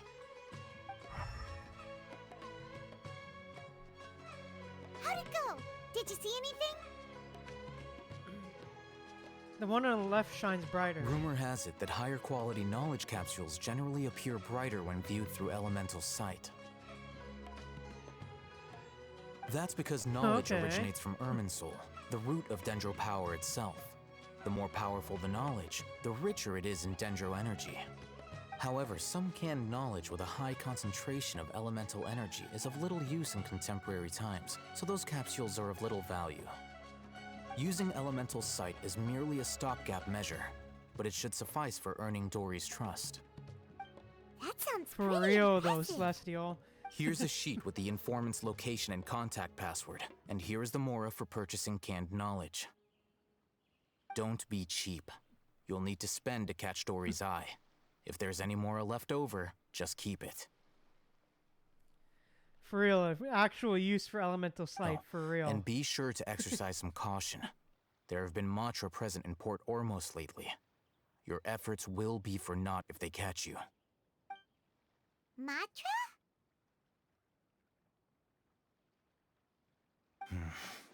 They belong to the Academia's regulatory body. They also handle cases of illegal canned knowledge transactions. Like I said, the Academia has banned both their trade and possession. The Matra are razor sharp. You're in for nothing good if they lock their sights onto you. If you two want to back out, now's the time. I'll help you find Dory. Okay, then we have a deal. Alright, let's go. If go. you succeed in your dealings with Dory, come find me at the Wikela Funduk. We'll have an open discussion then. Looking at what Al-Haytham wrote, Dory's informant is a trader near Old Ormos. Let's follow these instructions and try to get in contact with him. Well, okay then, let's go. Hi. Hello. What are you two looking to buy?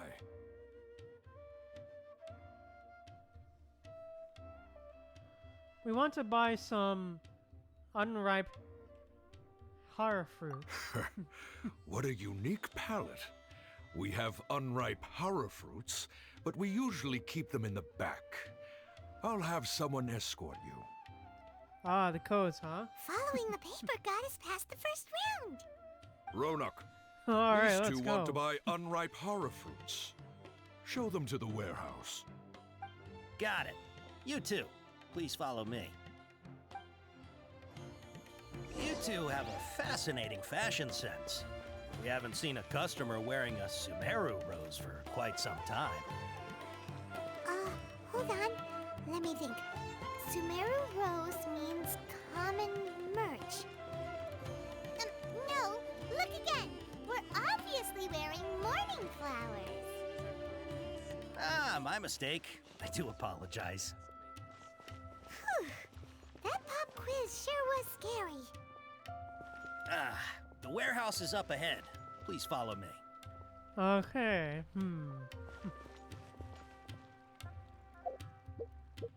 Wait, is there...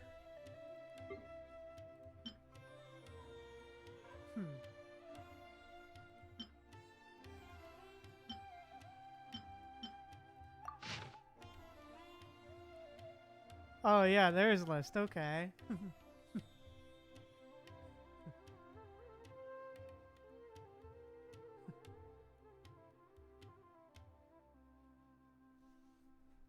Well damn, this is gonna be a lot to remember. Okay. Before I retrieve your products, I need to confirm a few things. Okay. Please forgive me, but we may not have sufficient stock for you today. Earlier, many of our hara fruits were taken by mice. Congratulations to you. Thanks. All If right. better goods come in, you'll be the first to know.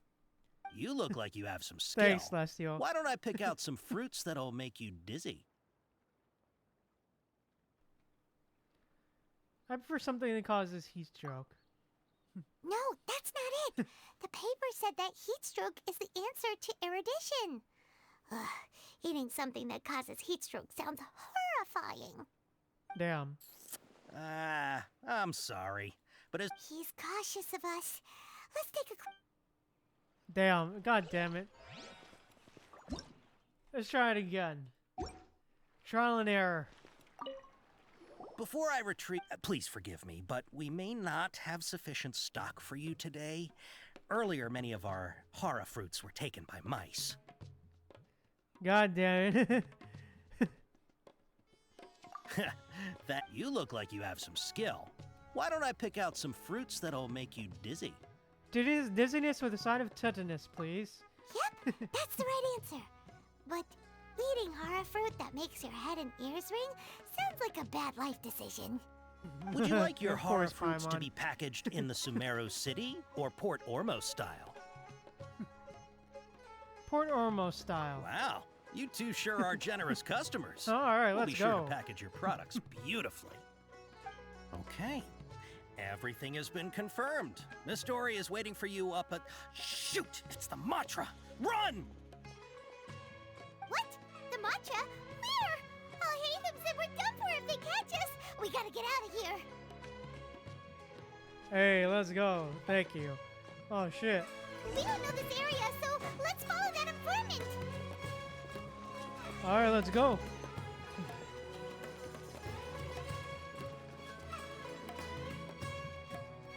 He ran that way.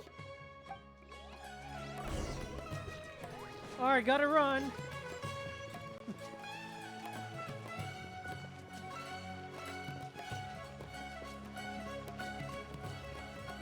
Look, he's over there.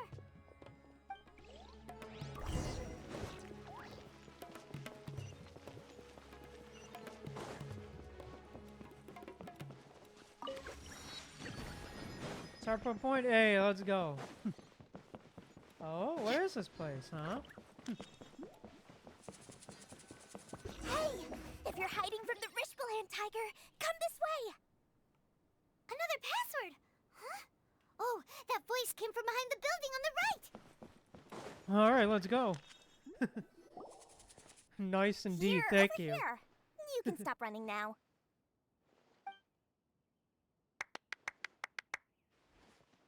Oh, hi, So Dory. you were the one who was calling out to us just now. But, are we definitely gonna be safe here? These two good customers wish to buy some hara fruit, Miss Dory. And if there's nothing else, I'll just excuse myself. Oh, very good. Thank you. Huh?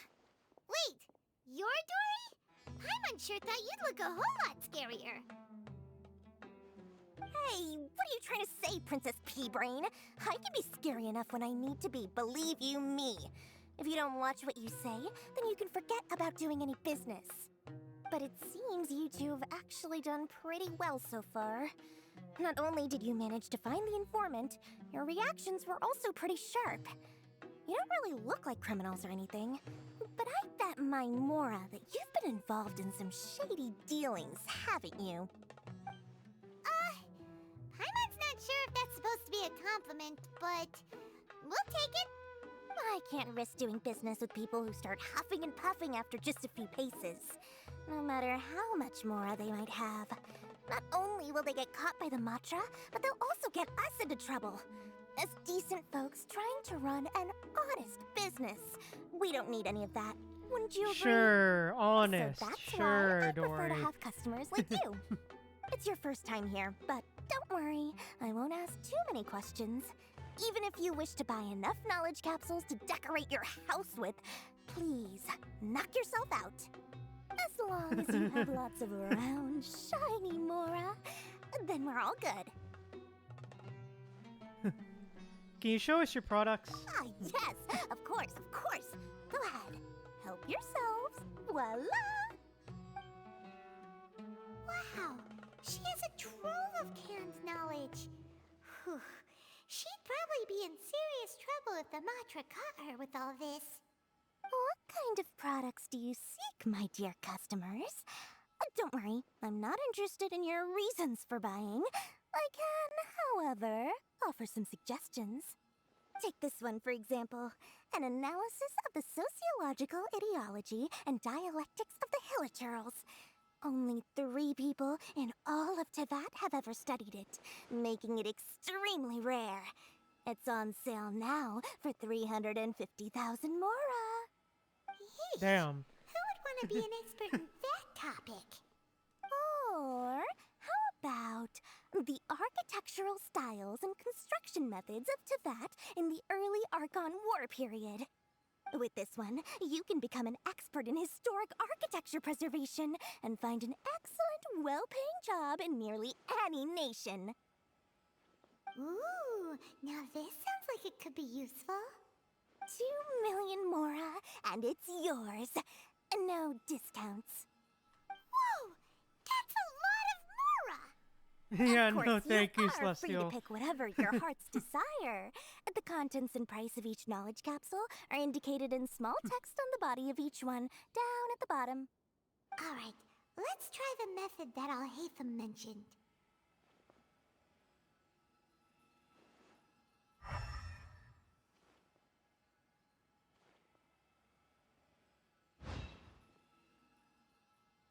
Hey, okay, let's go. I'll take this one.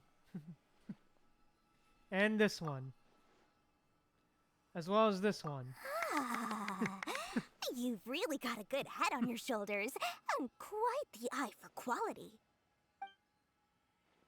You can choose a variety of canned knowledge. We'll take these, Alright. please and thank you.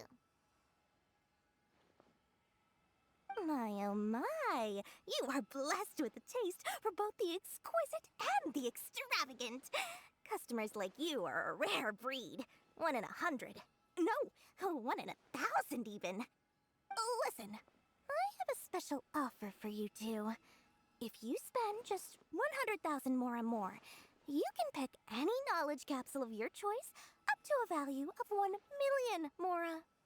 Say what now? Hey, did you hear that? Spend another 100K and we get a capsule worth a whole million! Bruh. Calm down, Paimon. Don't let her trick you into spending more. But all the canned knowledge we just bought is easily worth 500,000 mora. If we spend just a little more, we can get something worth 1 million mora. Isn't that a fantastic deal? Bruh. Think about it. We've gone to all this trouble to get this canned knowledge. And so far, everything we bought belongs to Alhaitham. Aren't you even the least bit curious about how this whole canned knowledge thing works? We're talking instant knowledge here. Don't you want to try it yourself?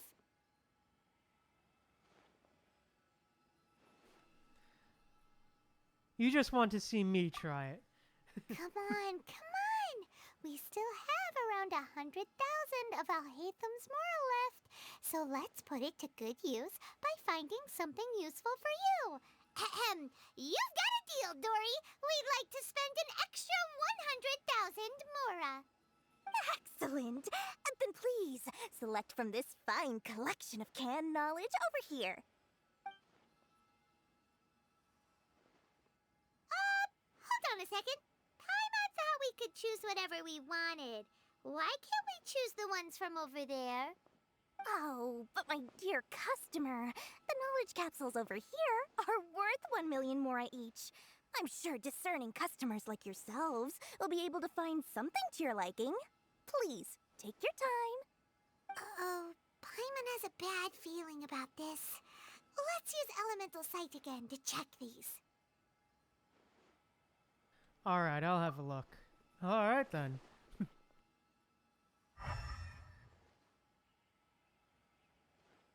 So, what did you see? They all seem to be equally bright. So, they're all worth about the same amount? Well, anyway, the mora's already been spent, so let's at least try to find something useful. Let Paimon take a look here. An introduction to traditional Sumeru brewing techniques, the art of growing spices, an overview of ancient runes. Oh, how about this one? Sword Fighting Techniques 8. Not sure we'd ever find volumes 1 through 7, but at least this knowledge should be useful, right? Let's go with this one. Bro, okay. Whatever makes Paimon happy. Dory, we'll take this one. All right, very good. I'm expecting some new goods in the next couple days, so be sure to check back again soon. Whether it's canned knowledge or anything else you need, bring your Mora to Dory and doors will open. Our dealings with Dory went smoothly enough. Let's head to Wakala Funduk and meet up with Alhaitham. Hopefully now he'll finally tell us about what the Academia lost. Alright then. Well then, Dory was certainly something. Meeting Dory was certainly an experience, that's for sure. Hey, I'll hate them. Ha, you two made it. And from the looks on your faces, you were successful. Whoa, there's so many people from the Academia here. Why would you pick this place as our meetup spot? Well, Wakela Funduk is under the Academia's control, so naturally the Academia has people working here. I came to Port Ormos under the pretense of conducting official business. You're a pretty daring guy. Relax. No one here is interested in anything we say, and the Matcher won't come here. Okay now, tell me how your encounter with Dory went. You bring Alhaitham up to date and give him canned knowledge. We did what you asked. You purchased. Alright. Yep, indeed an experience for real, Celestial. So, can you tell us about the knowledge capsule that the Academia lost now? Before that, I have to ask, why are you two so intent on tracking it down? You don't have to answer, of course. It's not a secret or anything. We want to meet with the Dendro Archon. Yeah, he just wants to meet the God of Wisdom and ask her about something important.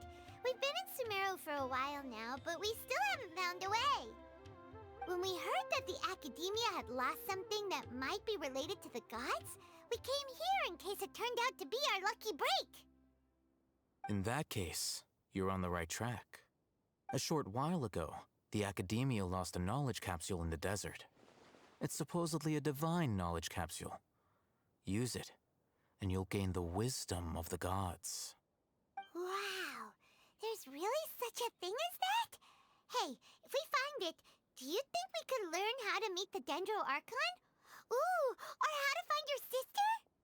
I highly doubt it has any mystical properties, but it does indeed exist. And it's right here, in Port Ormos. So, where exactly? That's what we need to find out next. Your goal is to find it too? I won't deny that. I am investigating because I'm curious as to what the divine knowledge capsule truly is. As you know, the Eremites in Port Ormos also have their eyes on it. It is an extremely precious item. The knowledge contained within may bring great power or wealth to whoever has it in their possession. Several brigades have been vying for ownership of it as of late, but there is still no victor. My personal finances and connections cannot compete with those of the Eremites. After attempting various methods, I finally managed to reach a tentative agreement with several brigades.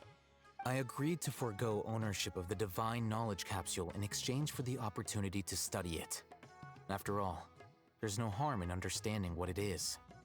However, there are those who are less amenable to negotiation, such as those from Ain al-Ahmar. They adamantly believe that the divine knowledge capsule contains King Deshret's power, and that he will return to this world when they obtain it. They refuse to let anyone from the Academia tarnish their deity's soul. So you kept hounding them because they refused to cooperate with you? Yes. Ain al-Ahmar isn't exactly wealthy, but its members are determined to get that capsule by any means necessary. To that end, they've resorted to many methods more foul than fair in order to amass sufficient funds. Damn. So, I've been sabotaging their business to force them into negotiating with me. The Divine Knowledge Capsule should be up for a secret auction within the next few days. Each brigade will place their own bid, and the prize will be covertly given to the winner. To ensure the capsule's security and to evade the mantra's notice, the winning brigade will not publicly disclose their victory. Unless I know whose hands the Divine Knowledge Capsule ends up in, my agreements with them will fall through. Dory is the most reliable source of information, but that avenue was previously closed to me. With you on board now, the situation is different. Okay. In other words, you wanted us to befriend Dory so you could find out where the Divine Knowledge Capsule is. Yes, you can say that. But this arrangement harms none of us. The day after tomorrow, go back to Dory and try to purchase information on the Divine Knowledge Capsule's whereabouts. If she has no information, wait 2 days and approach her again. If I get the opportunity to study the Divine Knowledge Capsule, I will relay my findings to you. Will that suffice as compensation? Okay. That's exactly what I want. Thank you. Okay. Then we'll meet up in 2 days. Haytham, before you go, we actually bought a knowledge capsule for ourselves, but we're not sure how to use it. You two want to try using a knowledge capsule?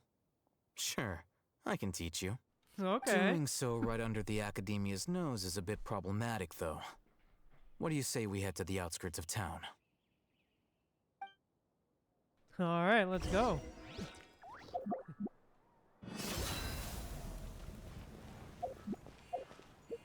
Alright.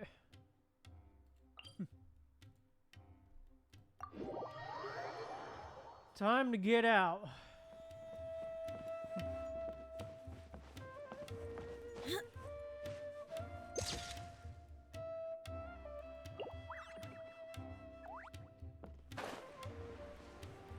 Didn't mean to do that, my bad.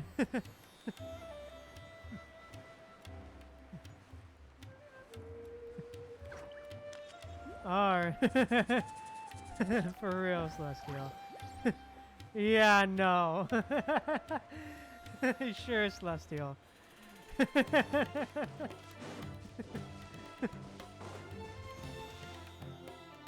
Alright, this place works. Show me the capsule you purchased. Here. Sword Fighting Techniques 8.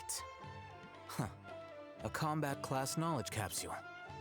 This class is something of a rare find these days, since most have been taken by the Eremites to augment their battle capabilities. Really? Ah, yeah, what a great buy! If you want to determine the efficacy of this capsule, I can evaluate your combat ability. However, effects will likely be minimal if you already possess a high amount of strength. Oh, shit. Oh, damn. Okay, let me...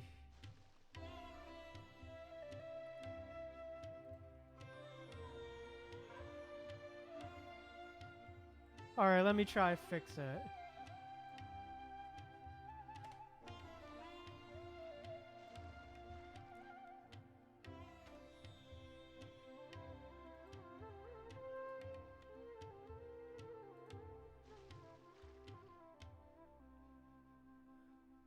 Yeah, I wonder why. Huh. Okay, stream elements.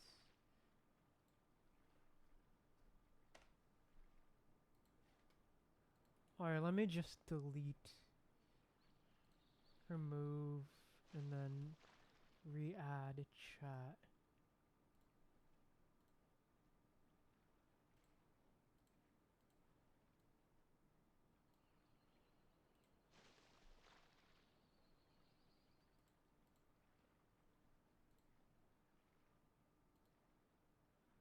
Alright, give me a second. Sorry, guys. Browser.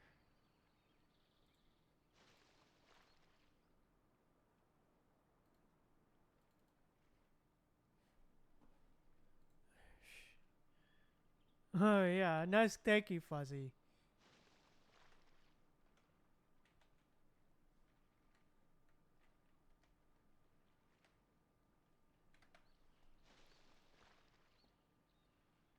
Okay.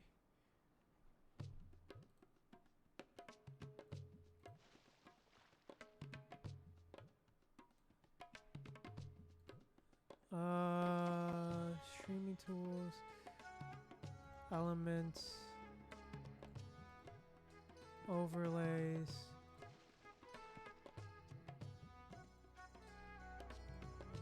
Copy URL. Paste. Okay. Alright, can you try to say something now? Hopefully it pops up in the chat.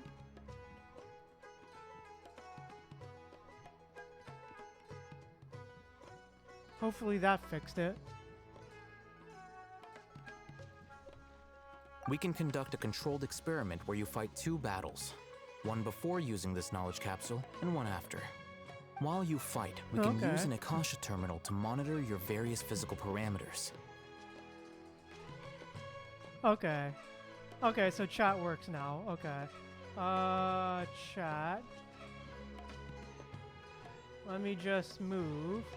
Okay, now I just gotta move you guys. Yeah, I did.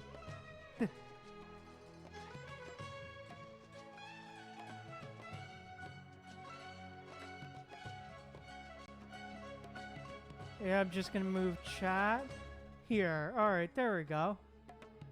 Alright, we're back. There may be variances in your physical strength between the 2 tests, as well as a disparity in your opponent's abilities. But don't worry.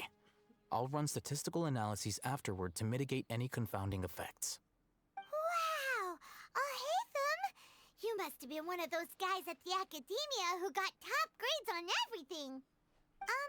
Thanks, I'm Celestia. curious about something, though. I mean... You definitely weren't one of those students who needed canned knowledge to graduate from the academia, right? So, why are you risking getting caught by the mantra for this capsule? I mean, to be fair, Alhaitham does seem like one of the smartest motherfuckers ever. In this When you world. are unable to understand a researcher's actions, most cases can be attributed to curiosity. This is but one theory. Sounds like you're trying to avoid the question. All right, let's begin the test. Just fight as you normally do. Well, okay, let's go. Alright. Look alive!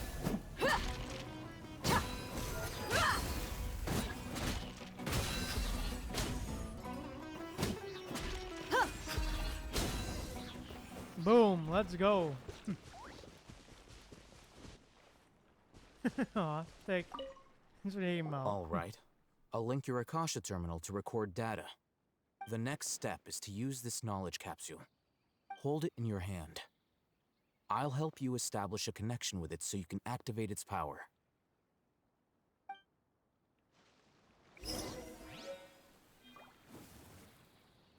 Okay. Inventory and used canned knowledge. Alright. Alright, let's go.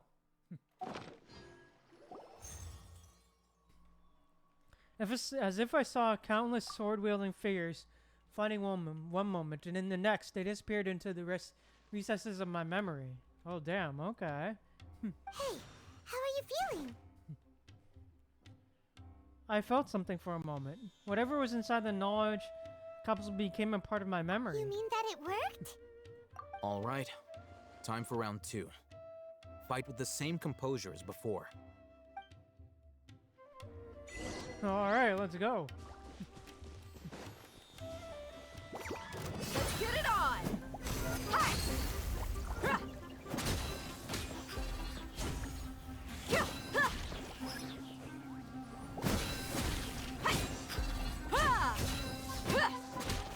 Hey, let's go. Boom.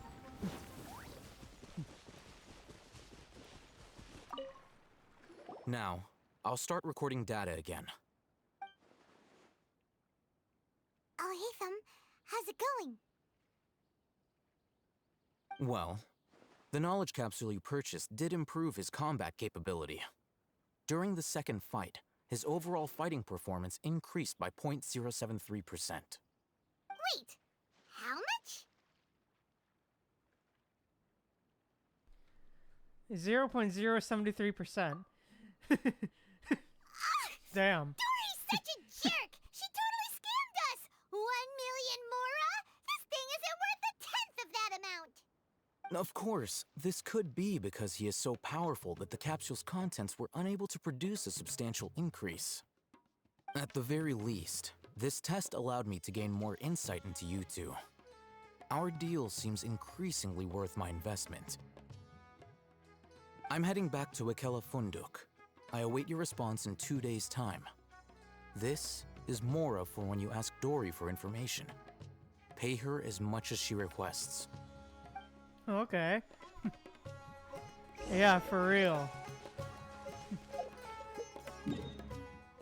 For real, Traveler is just that OP, boys.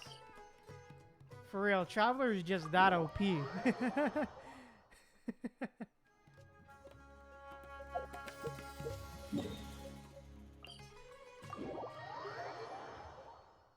Alright. One simple rule.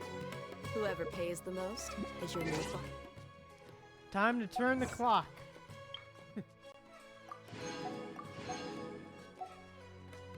But let me do this real quick.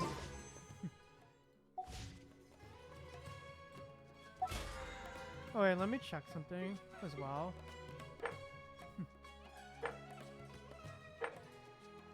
But yeah, time to turn the clock.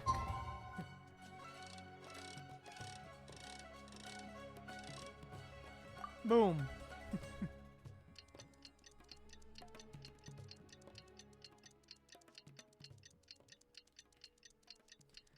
Time to turn the clock. I'm currently at like, I believe, floor 5 or 6 right now. I'm pretty sure I'm at like floor 5 of Spiral Abyss. Let me see, actually. Yeah, I'm technically at like floor 6 right now. I'm technically at floor 6. Let's see Dory today and ask her about where the Divine Knowledge Capsule is. Oh, nice. Well, I hope you find a way to beat it, Celestial. Hi again, Dory. Here, over here! Oh, welcome back, my loyal patrons. What can I do for you this time? You name it. Can knowledge, supplies, or anything else you need. I'll find a way to get it. Where there's a waterfall of Mora, there's a way. Can you really get us anything we want? Anything at all? Aha! So it appears that canned knowledge alone is no longer sufficient for your opulent appetite. Then please, oblige me. Tell me what you have in mind. Yeah, I heard it's really difficult, Celestial. I'd like to buy info on the whereabouts of the Divine Knowledge Capsule. Oh!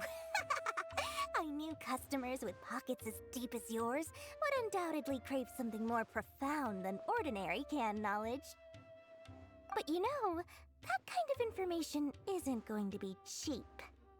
After all, I had to work really hard to weasel my way into the auction site. Not to mention that if anyone found out that I was the leaker, I would be in big, big trouble. But yeah, how can we okay. be sure your information is accurate? Paimon's curious how you just happen to have this kind of info the moment we need it. Because to me, anything of value is what I consider to be my supply. Therefore, I must always be aware of what's hot on the market in order to secure more sales. As for the information's authenticity, well, you've no need to worry about that. I used a camera to take a picture of the transaction. That way, no one can dispute it. Yeah, trust in Dory, right? Yeah, no, not really. Name your price. It's always a pleasure doing business with such sterling patrons. Now that you've paid in full, here's the scoop. The Divine Knowledge Capsule was purchased yesterday by a certain Misery, the leader of Ain El Ahmar. Ain El Ahmar? You mean the Eremites who worshipped King Deshret? Ah, so you're already familiar with them. The group has done everything in their power to obtain the Divine Knowledge Capsule. After all, they believe it contains the power of King Deshret. That divine knowledge capsule is unlike any other canned knowledge I've seen before. It was glowing bright red. The capsule is clearly visible in the picture I took. You can look for yourself. Thanks for the info, Dory. Please, it's my pleasure. It's all thanks to discerning customers such as yourselves that my efforts yesterday were not in vain. Please, don't hesitate to contact me if you ever need anything else in the future. Mora for Dory opens doors. Yeah, agreed. I really wouldn't trust Dory for real. Agreed, Celestial and Fuzzy. Well, we figured out where the divine knowledge capsule is. It turns out it ended up in the hands of Ain el-Ahmar. Let's head back and talk to Al-Haytham. Alright, let's go. Damn, guess we're gonna have to steal it back, huh? Fight through an Aramite army. Hi. Al-Haytham, we got the info you wanted. Really? All right. Let's hear it. Alright. It's in the hands of Ain al-Ahmar. Dory even gave us evidence to verify the intel. Have a look. Huh, look at that. Clear as day. It must have taken some guts just to infiltrate the scene of the Aramite's transaction. But then to get close enough to take a picture like this. Bold move, Dory. Very bold move. All right. The person in this picture is indeed Misery, the leader of Ain al-Ahmar. And the glowing red capsule he's holding appears to be the divine knowledge capsule. In which case, if we play our cards right, when we confront them next week, we should be able to force them to show their hand. At first, Paimon didn't get why you were provoking these Ain el-Ahmar guys. But now, it sort of makes sense. Everything's playing right into your hands. After we defeat them, we can finally have a serious talk with their boss and get them to lend us the divine knowledge capsule. Thank you for your time and efforts. Take a few Hey, days let's off go. while I make some preparations. Let's meet up again on the afternoon of the arranged date, 3 o'clock sharp. We'll be there. See you Let's then. go.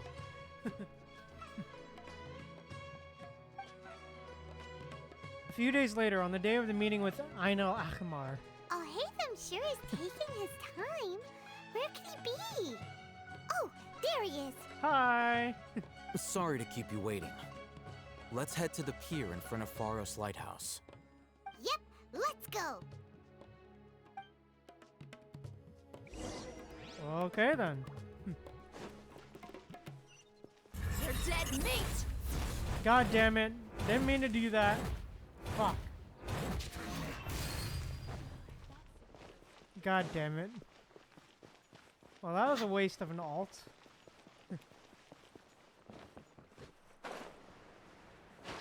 Yeah. Yeah. Yeah. Thanks, Celestial.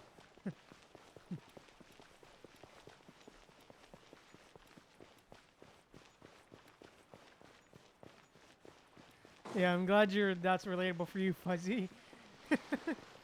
God damn it. Al-Haytham. I knew you were crazy, but I didn't know you were crazy enough to actually show up. It was I who demanded that these negotiations take place. I was more worried that you might go back on your promise. But to your credit, it appears that you're sticking to your word. This is turning into quite an occasion. I also brought some backup. I assume you don't mind. Yeah, I'm just glad it isn't just me, for real. Backup? Aren't you the brat from the restaurant the other day? You've come to support this lunatic because he helped you out? Fine, your funeral. I'm not going to mince my words. Once we're done with you, you'll be nothing more than fish food. Get 'em, boys! Really? Y'all nothing but fodder. Good luck, you two. Bruh. Man's really thought he can win. That's close enough!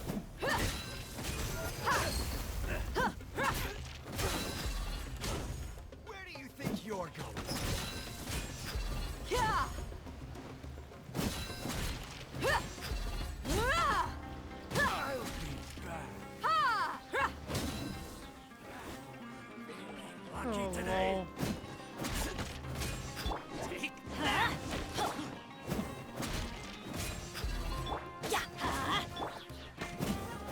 Let's get it on! Hi! Bruh. For real, Celestial. You want this one.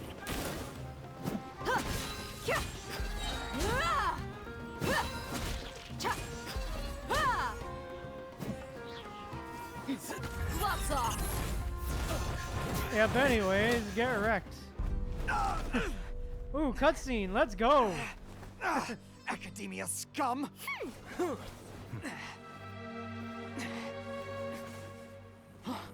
Boss! Finally! Did you use it? Great! Now we can... Huh? Boss?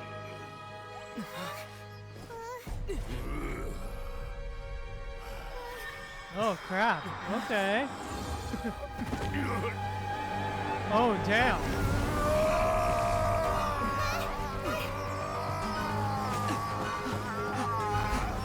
Boss! Boss! What's wrong? What happened to him? Oh shit.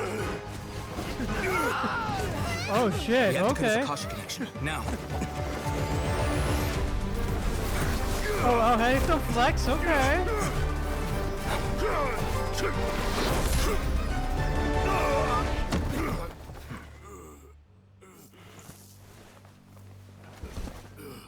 Target acquired. Arrest him.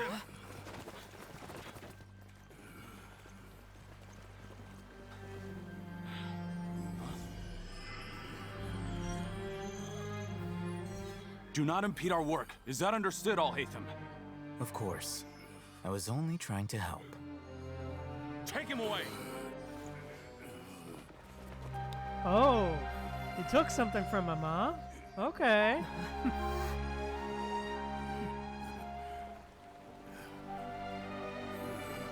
Oh, did he take away the divine knowledge? Oh. World, forget me. Oh. Yep. What in Tibet just happened? It's like that big guy suddenly lost his mind. Oh, world forget me. Okay. It looks like he used the divine knowledge capsule. You mean the divine knowledge capsule did that to him? Speaking of which, Hypatia did mention. Oh, yeah. You mean how some researchers go insane after getting knowledge from Irminsul? I've heard of numerous incidents of researchers in Satyavada life going insane. The state that man is now in suggests that this is a similar situation. This divine knowledge capsule does appear to be linked to the gods, but beyond that, it doesn't seem anything like the rumors suggest. Possessing it doesn't grant you divine wisdom or power. Did you hear what he said? World, forget me. What could that possibly mean? That's exactly what I heard before at Irminsul.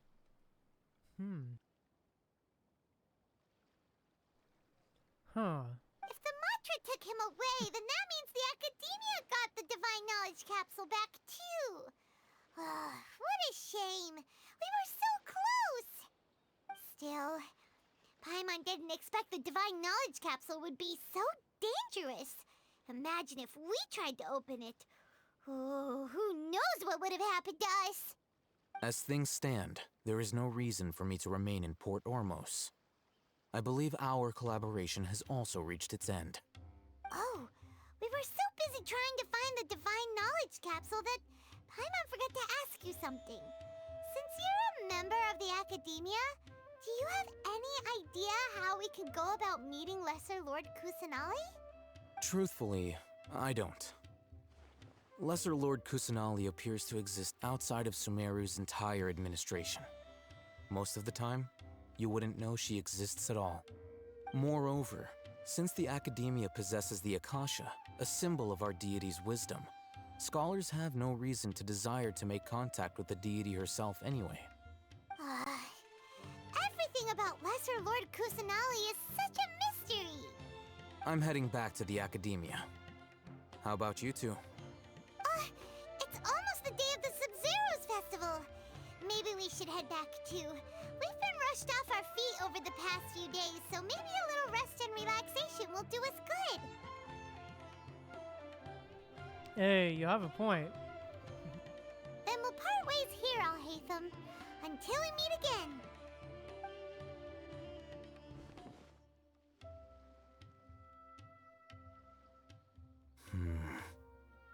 Now, do I deal with this thing first?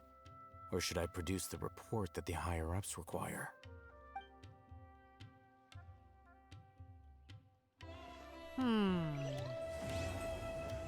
Now ain't that suspicious? Now ain't that sus?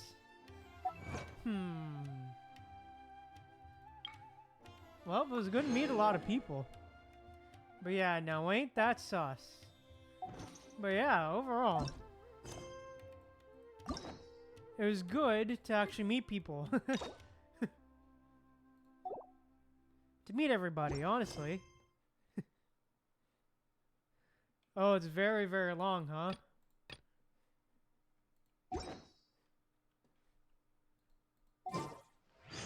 Yeah. Okay. It was very long. Yeah, it was a really good cutscene. I like that.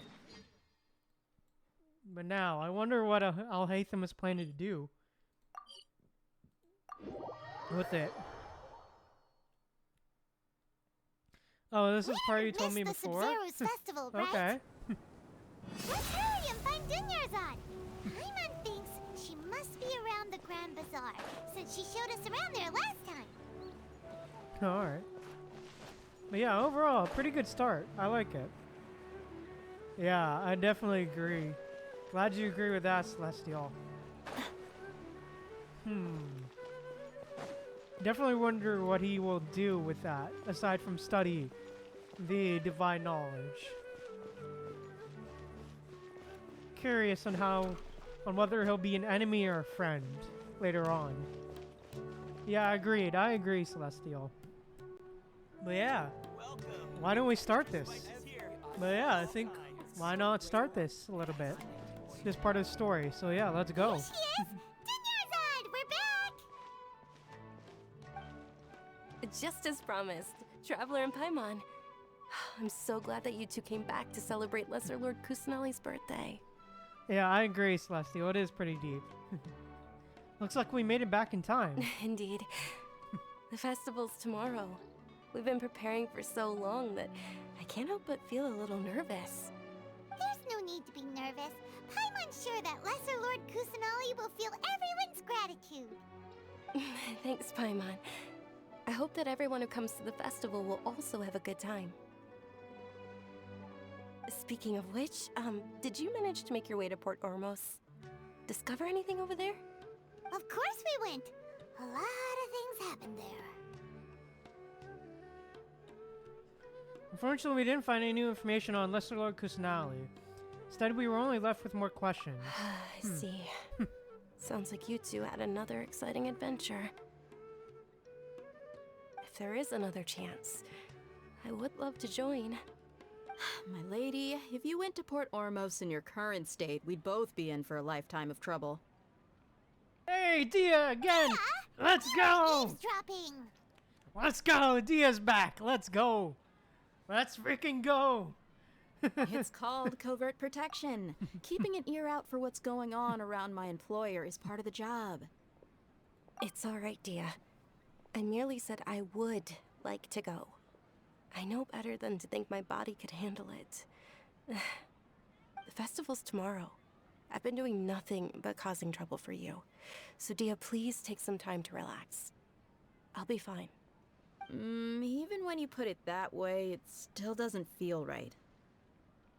Don't worry, my guardian knight. Okay, fine, but only tonight. Tomorrow's a big day, and many no-good scumbags are gonna try to take advantage of that.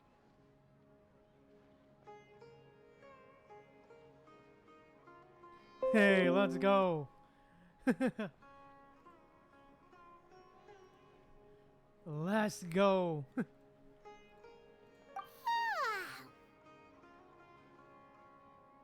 Oh, you two must be exhausted from your long journey back to the city. My apologies for not realizing this sooner. I've already prepared a room for you to rest. Please follow me. Whoa, you're so thoughtful. Paimon's so ready.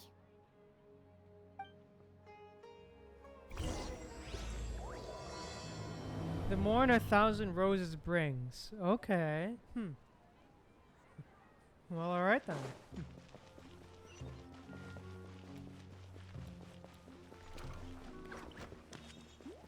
Alright, let's go. To the room!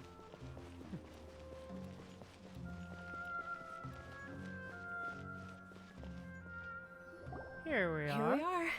It's also fairly close to where I've been staying. It looks really nice.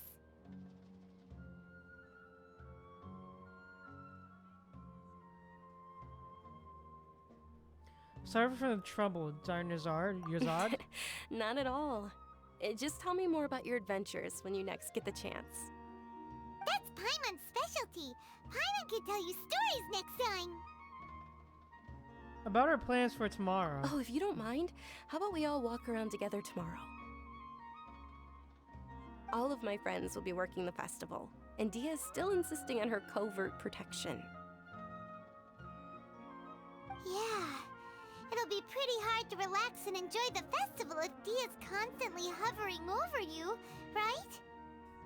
I'll keep you company tomorrow. Then let's meet at the nearby bazaar first thing tomorrow morning. Have a great night. It's a deal. Good night, Dunyarzad. I may be too excited to fall asleep tonight. See you tomorrow. Paimon's starting to really look forward to the Sub-Zero festival too. Will there be lots of yummy food? Of course, no. that's what Paimon Thinking thinks about food first. is just gonna keep Paimon up all night. The earlier we sleep, the better. Let's go inside, traveler. Of course, that's the first thing Paimon thinks about. Of course.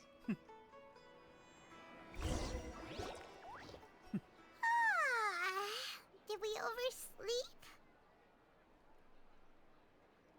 Hey, let's We should go. go meet Dunyarzad right away. Man, Paimon always thinking about food for real. If she eats enough food, she may become plump enough for more emergency food.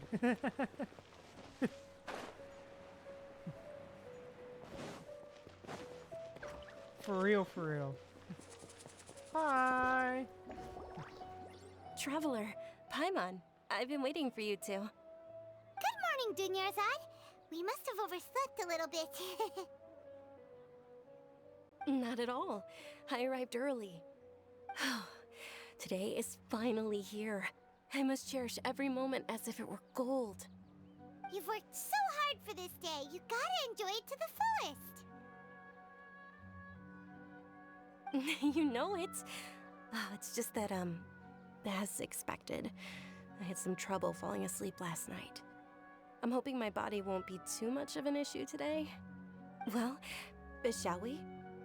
Let's start with the stalls over there. Many vendors came let's out go. of the blue to support the event.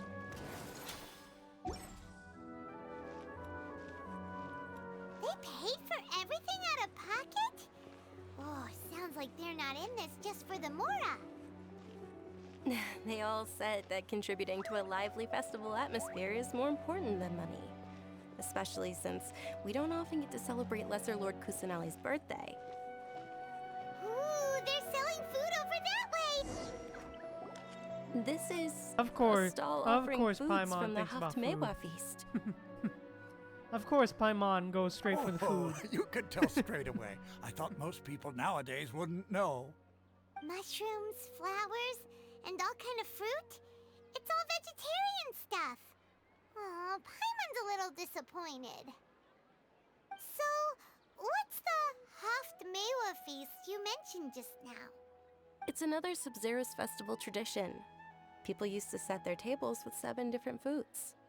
Generally speaking, the most common selections were foods like Rukashva mushrooms, Nilopala lotuses, Sumeru roses, Sunsettias, Kapulatas, Hara fruits, and Zaytun peaches. So, the Sub-Zero festival is a vegetarian holiday? You don't have to be a vegetarian to enjoy the spread. We just use the 7 foods to symbolize the 7 virtues of the Dendro Archon. Wait, but if that's the case, if Sumeru uses vegetarian food to represent the Dendro Archon, then wouldn't the Pyro Archon's festival be full of food like roasted fowl, juicy meatballs, grilled steak? Oh, Traveler, we have to go to Natlan as soon as possible! Oh, Natlan mention! Pyro Archon, huh? I wonder if truly do if they have that. Natlan mention! We'll get there eventually. And meet the Pyro Archon. Malvikia. Who's apparently the goddess of war or something. I hope your wish comes true one day, Paimon. Thanks! Alright, how about we also check out some of these other stalls? Nice, I'm glad you're happy, Celestial. Alright, let's go. Dear customers, would you like to try your hand at alchemical divination? What's alchemical divination? Those two things sound like they'd be fun to try together. Right? I thought the same when I first heard about it. It is said to be a mysterious craft invented by none other than Lesser Lord Kusanali herself. So, how does it work? It's quite simple. After you give me any 2 alchemical reagents, I'll use them to perform a random transmutation. Sure sounds random. So random that it will probably fail. That is precisely what we need. After the transmutation fails, your one and only diviner here will interpret the remnants. For some reason, I don't buy it. Well, according to Lesser Lord Kusanali, everything is interconnected, and all that occurs can be traced back to fate. You could say this is a pearl of old wisdom. Why does everything sound so much more credible when Dunyarzad says it? Are you guys working together? So that's the true wisdom behind it. This young lady sure knows her stuff. So, how about it? Want to give it a try? Alright, I guess I can give it a go.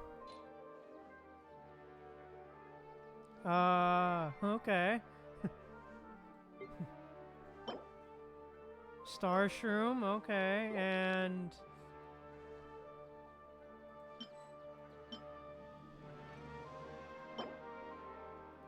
Alright, let's give it to you.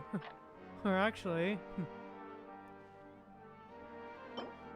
let's give you Glazed Lily.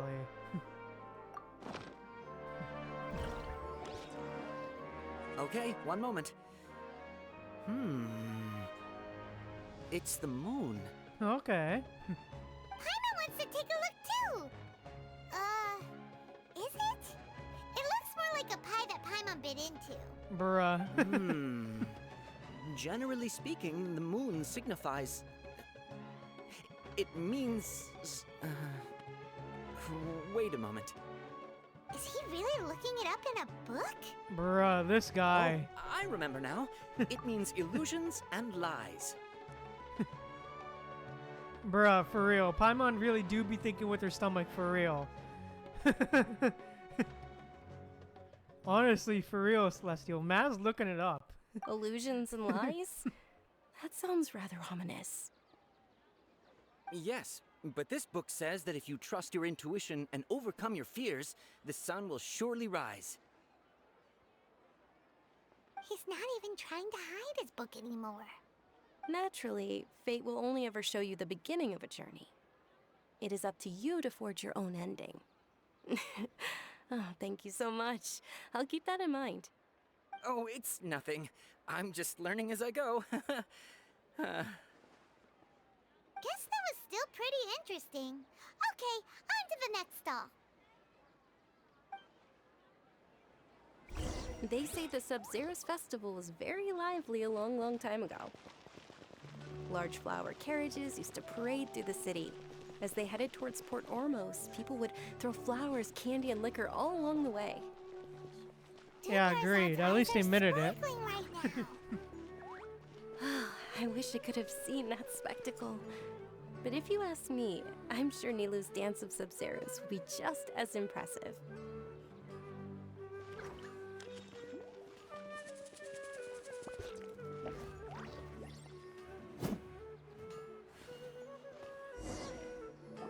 right? Hey. Oh, children. Attention! Soldiers, fall into formation if you want any Yalda candies. Oh, so that's Ferris, huh? Oh. Well, that was fast. Guy with a weird hat. Hey, it's Dunyarzad!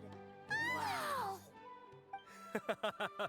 Miss Dunyarzad, the children love you even more than the Yalda candies.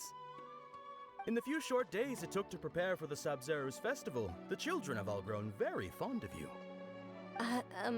The Hallowed Knight of Flowers. It's an honor that you know my name. Attention! In the name of Ferris, the Knight of Flowers, I commend you on your contributions to the glorious Sabzeruz festival. All right, little soldiers, take your Yalda candies and don't forget your loyalty to Lesser Lord Kusanali. Dismissed! Yes, Knight Ferris! Aw. But also, this guy has one hell of a mustache, for real. Dude has one hell of a mustache. Just what is going on here? Agreed, it is cute, Celestial. Ferris, the Knight of Flowers, is another Sabzeruz festival icon, and one immensely popular with children. In the past, the actor portraying Ferris would also sit on a flower carriage. It's all thanks to Miss Dunyarzad's sponsorship that the children can make such wonderful memories today. As are we to you, Vihar. Oh, not at all. Oh, speaking of tradition, do you want some Yalda candies? They're a festival staple, and I happen to have some boxes readied here. Take a look and pick whichever one you want. Whichever one? Don't these boxes all look the same? That is the fun part. Each box contains a random flavor. It's up to the luck of the draw. Flavors include lavender melon, hara fruit, sunsetia. Ooh, those all sound pretty good. And there's also lizard tail and oni kabuto. Huh? Oh, What's damn. up with those two flavors? Oni Kabuto is a little spicier than lizard tail. Dunyarzad, you tried them before? Traveler, help Paimon pick one. Paimon wants the Sunsetia flavor. Don't blame me if I choose the wrong one. It's alright. Paimon believes in you. Alright. I also Hey, you believe in for your real. intuition. Alright then. Great! These boxes of candy are numbered 1 to 5 from left to right. Which one do you want? Let's go... Let's go 4. It's definitely 4. Excellent work! That is indeed Sunsetia. Hey, let's go. Paimon bet you survived so many epic battles because you had incredible luck, and Paimon was right. Attention! Here's your Sunsetia flavored candy. Thanks a lot, Knight of Candies. It's Knight of Flowers, not Knight of Candies. Paimon really wilted the carriageless Knight of Flowers. They all basically sound the same. We got our candy, so let's keep going. Oh, actually, Bruh, I just Paimon. remembered that I left something behind. Since you're here, can you come with me to get it? Not a problem. Dunyarzad, you probably forgot because you're so excited about the Sabzeruz festival. How embarrassing. Aw. Hey, let's go. Alright, let's go. Yeah, agreed. It is such a nice place. For real, Celestial.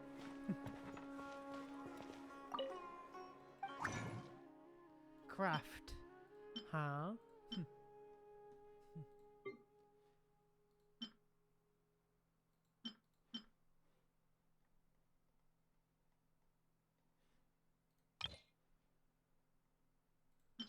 Oh shit. Oh yeah, you could do this. I forgot. I forgot you could do this. Yeah, agreed, Celestia. I really do. Agreed. I forgot you could exchange the stones.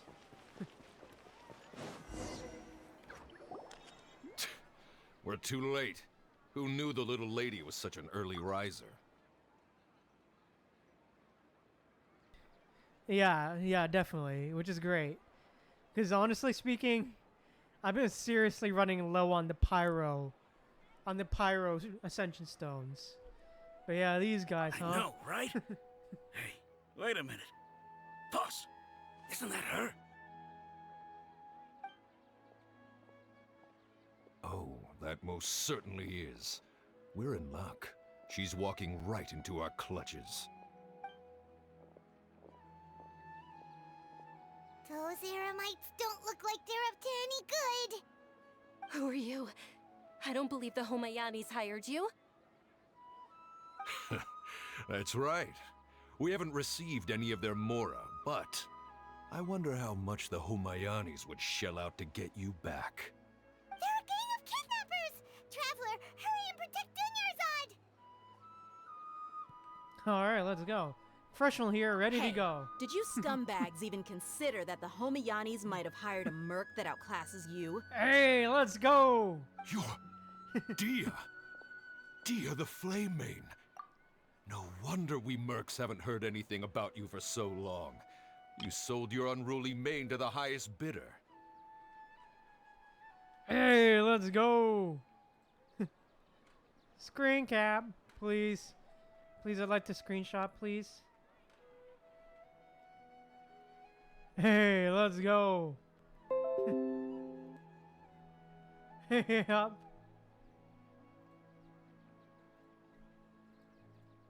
Don't speak so disrespectfully. My family started working with her as gratitude for her past kindness to us. For real, Celestial. Don't worry about it, my lady. Just some friendly banter between mercs. One punch and those rabid dogs will expose themselves for what they really are. Aren't your claws all dull by now? Don't get too cocky!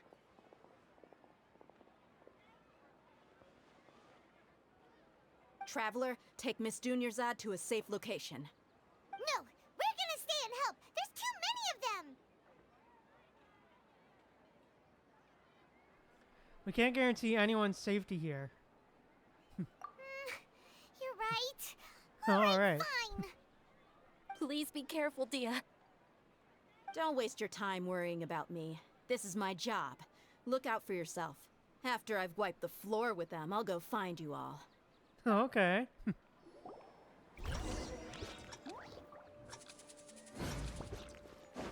Oh, running time, okay.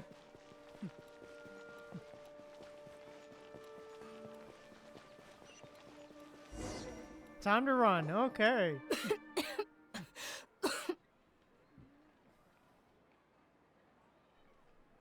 Oh?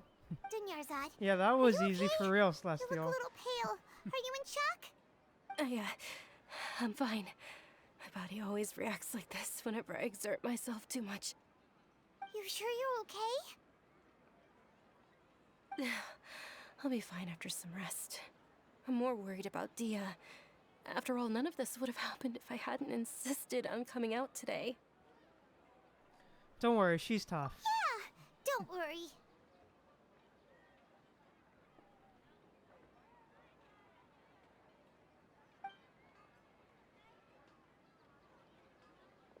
My lady, Traveler, found ya. Hey! Yeah, you took care of them so fast! Any more of them? Or rather, did anyone follow you? No, I just checked. Dia, your arm. Oh, shit. Oh, this? I'm fine. It's just a scratch.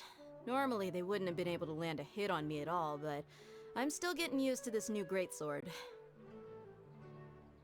Oh, damn. Please, let me take a closer look. Come on, Yeah, it's ouchies nothing. for real. Us mercs aren't as fragile as you think. Hold on, you said something about a new greatsword. What happened to the one you were using before? About that. Well, I sold it, because I was low on Mora. Stuff What? like this happens every now and then. What? I'm sorry, what? It can't be. The anonymous donation that was used for the venue's final round of preparations?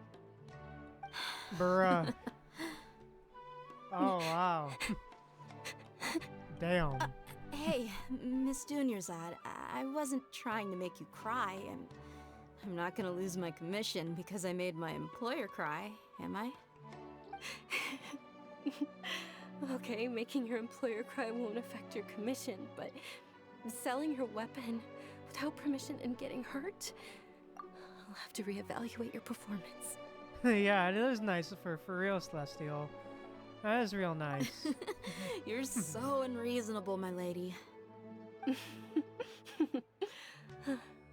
Thank you very much, Dia. Don't be like that. I get embarrassed really easily.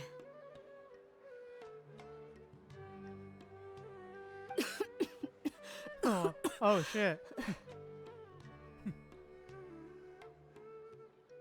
Are you feeling unwell again, Dunyarzad? My lady, your condition. Traveler, can you take her somewhere to rest? I'll look around the area to make sure we're safe from an ambush. Leave it to me. Truly. Hey, let's go. I'm sorry for the trouble, everyone. Yeah, for real. Poor her. For real, Celestial. Definitely poor her. For real.